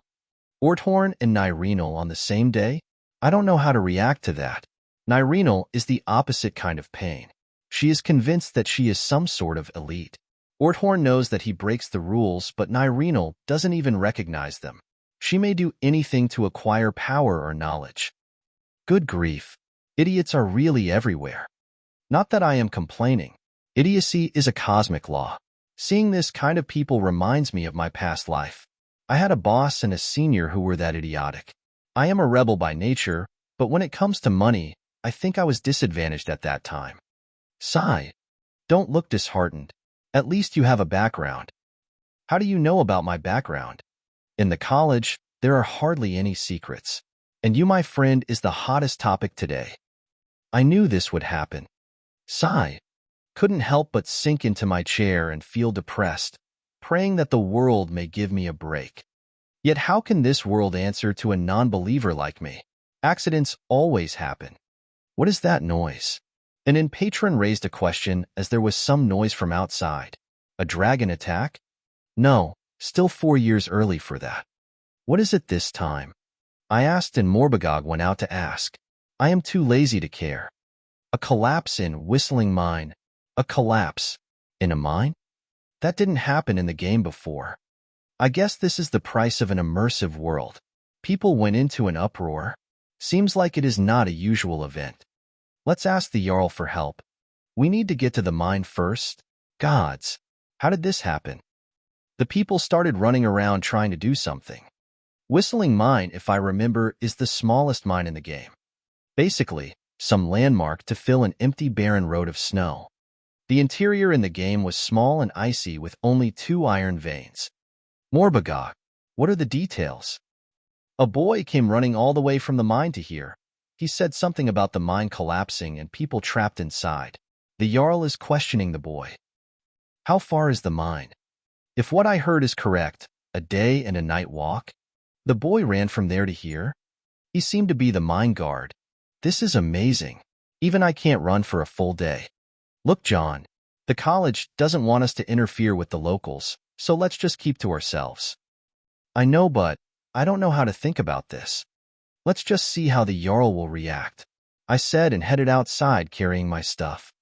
The people were standing around the entrance of the longhouse and Jarl Career appeared to be giving a speech. Folk, we will deal with this. I'll send whatever guards I can and everything will be fine.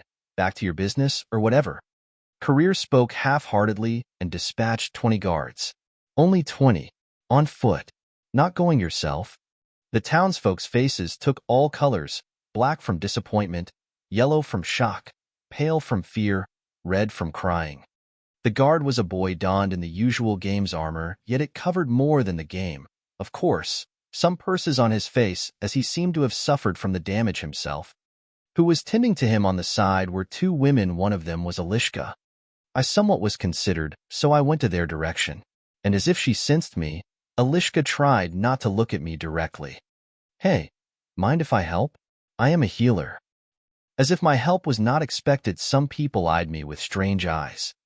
The guard boy looked at me, and his eyes lit. It's you. You know me? I do. I was in the tournament too. You are the champion. Oh, he is not the participant, so I guess he was just a helper. Get healed now, talk later. I evoked healing and channeled it on him. Tell me what happened. I whispered to him. He looked around and nodded. It seemed that his name was Trudvar, and last night he was on duty, and there was some night shift. As he heard something heavy falling, he ran inside. The mine owner was not hurt, but it seemed that some other miners were inside the tunnel that collapsed and now they are trapped inside. Also, the tunnel was a new one, and some of the miners were new workers. The people outside have supplies? Did the guards take any? They looked around, but it seemed the answer was no. The guards were dispatched hurriedly with no leadership, and the mine lost most of the supplies under the rubble. Some names were said that made Icicle sob. From what I understood, she managed to get some homeless girls an opportunity to work in the mine. The sun is setting, so the people under the tunnel have at least one more day, I said. Normally people can stay under rubble for 2 days. Bring me some food in a sack, behind the inn. I'll go after them. Icicle heard and nodded. I then left Morbagog with a message to Nurina or Lanath. Thank you for helping us. Please save those girls. Icicle was making a sad face behind the inn. There was no one else, so she talked to me. I'll do what I can. I took the sack and tied it to my back. I also want to speak with you about something if you don't mind. Icicle stiffened from what I said. Actually, I have no ill intention or anything. Relax, nothing of the sort. I just want some information. I said, I'll go bring those girls.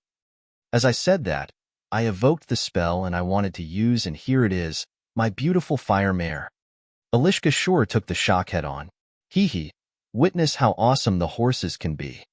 Now, let's put the saddle and the reins, which were enchanted to resist fire. Can't wait. As I jump on it for the first time, I get the feeling of how cool it is to be on such a beautiful creature. Now, let's move ahead, slowly at first. Amazing, even though it has no temperament of a horse, it has the same normal movement. Finally on the road. Let's see how fast it can go now. Okay, buddy. It's you and me now. Give me everything. The horse wouldn't move from just these words. It still needed my direct command by magic. I cast Flameskin, just in case. It's a different variation of stone skin, but protects against fire with some physical armor. Now, I am ready. Now from 0 to 60, let's... Why ya? Huh. That's amazing. Let's just admit it. It was awkward in the beginning. I didn't imagine that the fire mare may possess this speed. It's just ridiculous. I have seen its performance 1 ESO, but that game didn't give it any justice. Maybe the reason is me. I didn't design any offensive features to this shape and made it just for beauty and speed. This thing is fast to the point that I am not sure if that is still called galloping. This is madness on 4. I'll just ask Joel to write a poem about it later. I was supplying it with magicka from time to time, so it doesn't get dispelled. The effect transfer is something I just learned. Open the spell magicka transfer, so I can keep the horse from running out of energy. Atranax, unlike the game, had no time limit, they had energy limit. If it got depleted, then the Atranac will go back to oblivion. With this spell, I can make it last as much as I can. I was also thinking of casting Accelerate on it, but that was a scary idea. Accelerate is haste and long stride. I'll post John's spell at the end of the chapter passed on the latest edit. I have already run past the guards and gave them a scare. These idiots were taking it easy. After 2 hours of non-stop riding at a fast speed, I killed a bear that thankfully not a big one. In reality, bears are something I ate only once and I would do anything to eat it again. But all I could do was to just leave it all behind with a broken heart. The mine was not that far after that. I saw a man standing with a torch on the road, so I guessed he is a miner from his appearance. Traveler, by the 9. What are you riding? I am from the college. Is the mine close by? Wah. Yes, it is over there. Did they just send one man? There is more. Show me to the collapse. The man nodded and ran ahead as I followed him. Upon entering the mine, the first chamber seemed to serve as a camp, but rubble took most of it down. To the west is an ice tunnel that leads to a second chamber where the collapse happened. Some big rocks were blocking the way and 2 men are trying to remove them. Move aside, please. They looked at me not knowing how to react, but the man told them to move. I evoked 2 spells, then cast them. 2 bulky frost Atranac appeared. One was a minor Atranac with 2 spikes as arms and was a hands Atranac. Now carefully, let's start the rescue. John's spells. #mysticism. Magicka outer control. Manipulation. Dispel drain. Absorb. Extrasensory perception. Material. Magicka. Soul. Trap. Necromancy. Reanimate. Supply undead. Divination. Alarm. Clairvoyance. Time. Accelerate.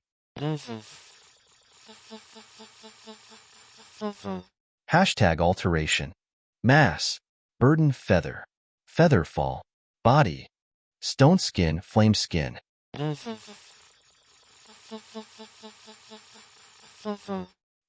#conjuration. Control summon. Command. Banish. Supply Deidre. Bound Hunbound. Bound weapon. Sword. Dagger. Battle axe. Conjure familiar. Mouse. Cat. Falcon. Owl. Wolf. Conjure undead. Ghost. Bone man. Conjure Atranac. Flame. Normal horse. Frost. Normal utility.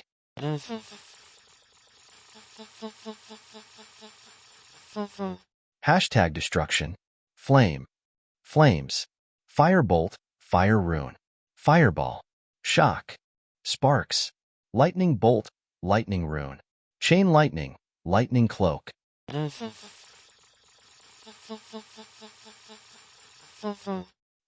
#illusion. Light. Candlelight. Mind. Courage. Fury. Calm fear. Sound. Muffle.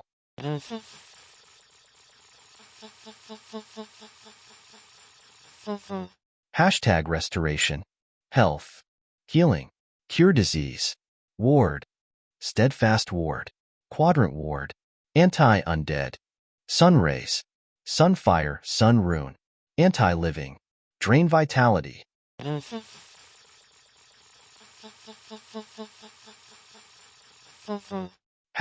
#powers. Racial. Warcry. Buff allies. Scare foes. Son of Skyrim. 50% resist frost. Shadowstone. Hide in shadows. Sneak buff. Blue. Combat speed buff. Inborn. Resi's fire.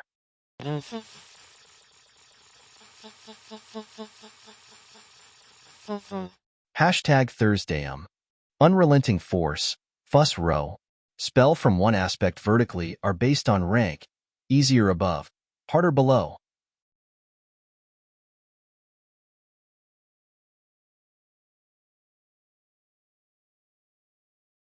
Chapter 52, Winterhold Dilemma. The process was not easy. I had to detect any aura behind or under the rubble before moving anything.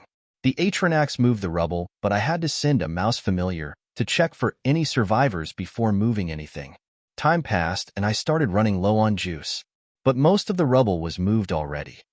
Thankfully, I started feeling a lot of magicar reactions behind the rubble. I could make a guess how far was left and started putting more power in work. It is a good training for supplying energy and controlling summons. Still, I could foresee a lot of energy will go on healing. Not that I am complaining. Finally, and after 3 hours of digging, I reached the end of the tunnel and the people inside started hearing the outside. Making sure that everything was okay in there, I told them to move back as far as they can and commanded the Atranax to go all out. I didn't even go into the tunnel as another collapse may happen, but the work was done. The tunnel was clear, and the people inside rushed out. One thing I noticed that there were many young people. From what I heard before, this mine was one of the few sources of income besides fishing and hunting. There are few people who worked in lumber, but few trees grew in the hole to begin with. I could understand why the people were shocked when an incident happened. What I couldn't understand why the Jarl took the matter indifferently. I am also not sure if I asked around or not. As the miners were out of the mine's inner chamber, I banished the Atranax away and readied myself for the healing process. Broken bones, torn muscles, dislocations. I could say my knowledge of healing was enriched with all this work. What I noticed, however, was that the next day has already come, and no guards yet. Heh, this hold is so done for. The food I brought was already eaten, and no one was in any critical stage now. Looking around the mine for a while, I noticed something at the area of the collapse. It was something that blended nicely with the ice around it, but it gave a colorful shine when the light fell on it. I wanted to touch it, but the area was a bit risky. "Oldman, can you come here, please?" The mine owner heard and came running. "How can I help you, Sir Mage?" Is that an ore?" That's a crystal-like ore that we discovered here. It breaks easily, so we don't think highly of it." I am guessing something. Do you have a sample?" "Yes, there is one right here." The man went to the side and brought a crystal. "Here. I was right. It's a soul gem. That is a geode crystal vein. Strange. These veins are rare and only can be found in large Dwemer runes like Blackreach. I'd like to buy these crystals, old man. Anything you mine from it, sell it to me." The area quieted down for a while. Even the miners who were in pain stopped making noises. "All of it?" the old man asked. "As long as I can buy it." Haha. These people smelled coin and started to look excited for some reason. "Could it be something of value, Sir Mage?" "Oh, this might make the chance go." I approached the old man and whispered to him. "This is a crystal for rituals. If the Jarl knows of it, he may close the mine. This thing can only be utilized by mages, and it has little value as an ore. If you meet me at the Frozen Hearth, I'll offer you a good price for supplying it." This was a good deal, actually, and the man understood that. Uncle Delvin taught me that the best deals are the ones when you and your contractor are holding daggers at each other.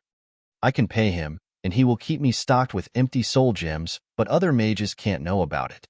If he supplied another mage, I will destroy his business by ratting him out to the Jarl. I smell the rotten sewers of Rift Inn this far already. After giving the man a brief summary of the soul gems and checking on the miners, I left the mine with a wide grin. And look who it is. The 20-man rescue party are making an appearance. Let's give them another scare. Conjuring another fire mare was no problem. I wanted to give it wings, but let's leave that when I am able to conjure a higher quality Atranax. Hiya. The shouting would affect as usual, but it gave the required sound effect. And as expected, the guards ran out of the road again. I'll take the journey easy and enjoy the view of ice and snow in the morning. Heading north back to the town, a mountain was on my left. Looking up at it, I couldn't help but smile. An incredibly large monument was built and could be seen miles away. This was the Shrine of Azura, a powerful Daedric prince and the Lady of Twilight. I think I'll visit it soon, very soon. I went into Winterhold riding on the fire mare, not caring about anything. Some people actually started hiding. Yes, run from the bad mage. Sigh. This town is hopeless. The frozen hearth was right on the corner, so I banished the horse and went there. The place was a bit empty, only a few patrons and the innkeeper. You are that mage that went to aid the guards. How come you are here so fast? A middle-aged woman asked me. From her appearance and the baby she was carrying, I guess that is Heron, an NPC and the wife of the innkeeper. I reached there before them and finished the rescue, healing, and everything. They barely arrived before I come out of the mine. Not humble at all.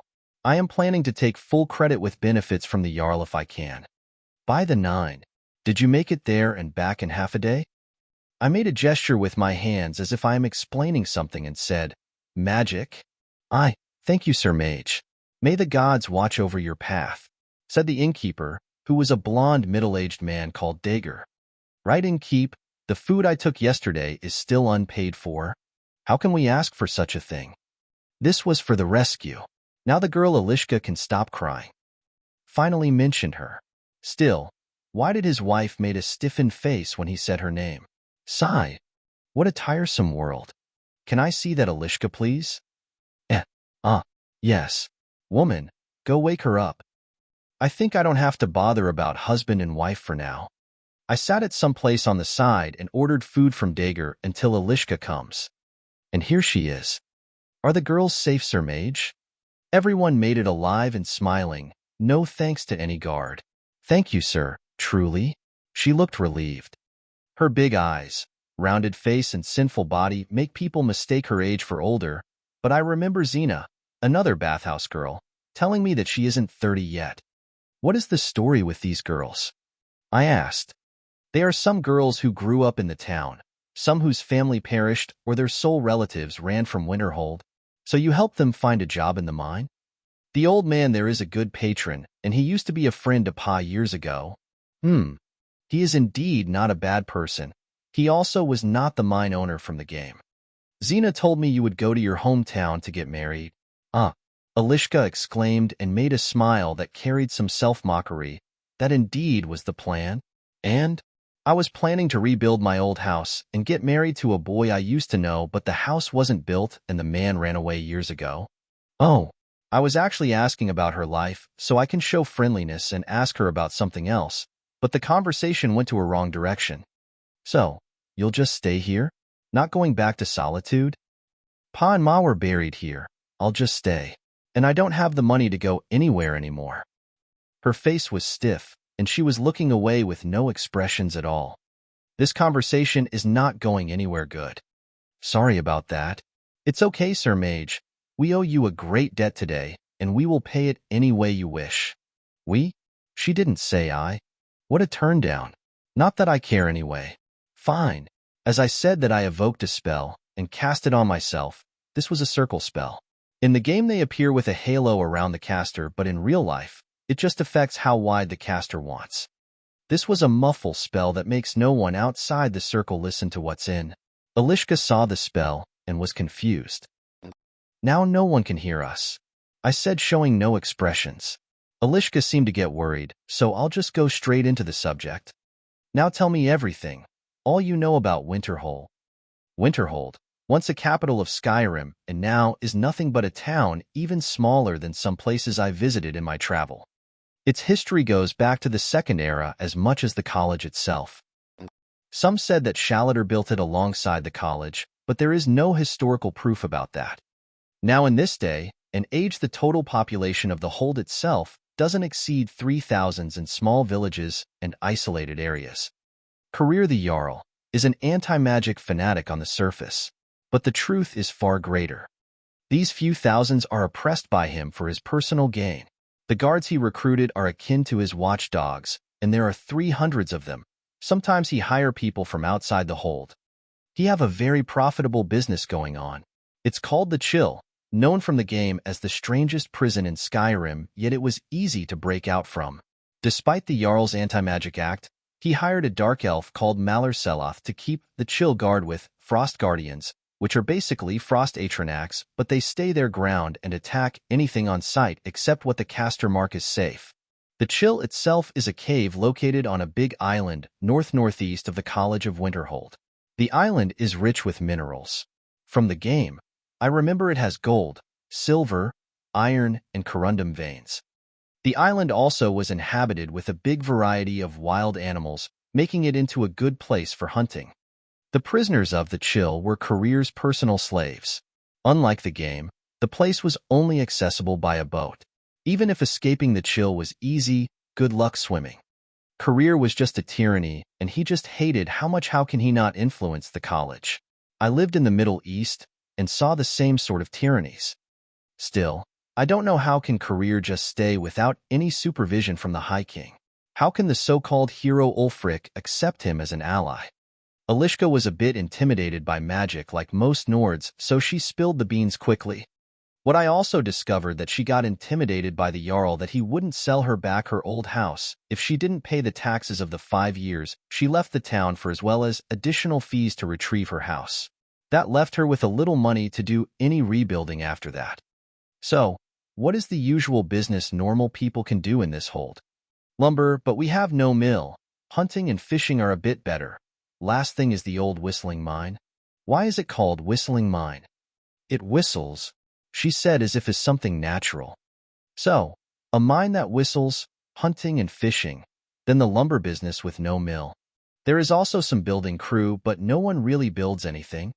Damn. If I sum this up, then we already have everything to start from the Dark Age in an Age of Empires game. This was truly something that I found funny in this god-forsaken town. I don't understand. Nah, just something from my past life. Past life? Heh. Have I told you about the dragons before? I went back to the college and made my preparations. I gave Icicle some tasks and told her to finish them for me, and she will get paid. I have an interesting business idea at last. It all came around nicely. Now, let's take over Winterhold. You're tuning in to the Romance Rendezvous YouTube channel. We're so grateful for your support, and don't forget to subscribe to join us on this incredible journey through captivating stories. Your generosity through donations truly makes a world of difference, as it's the primary source of revenue that allows me to expand and enhance this channel for you. Thank you from the bottom of my heart for being a part of this adventure.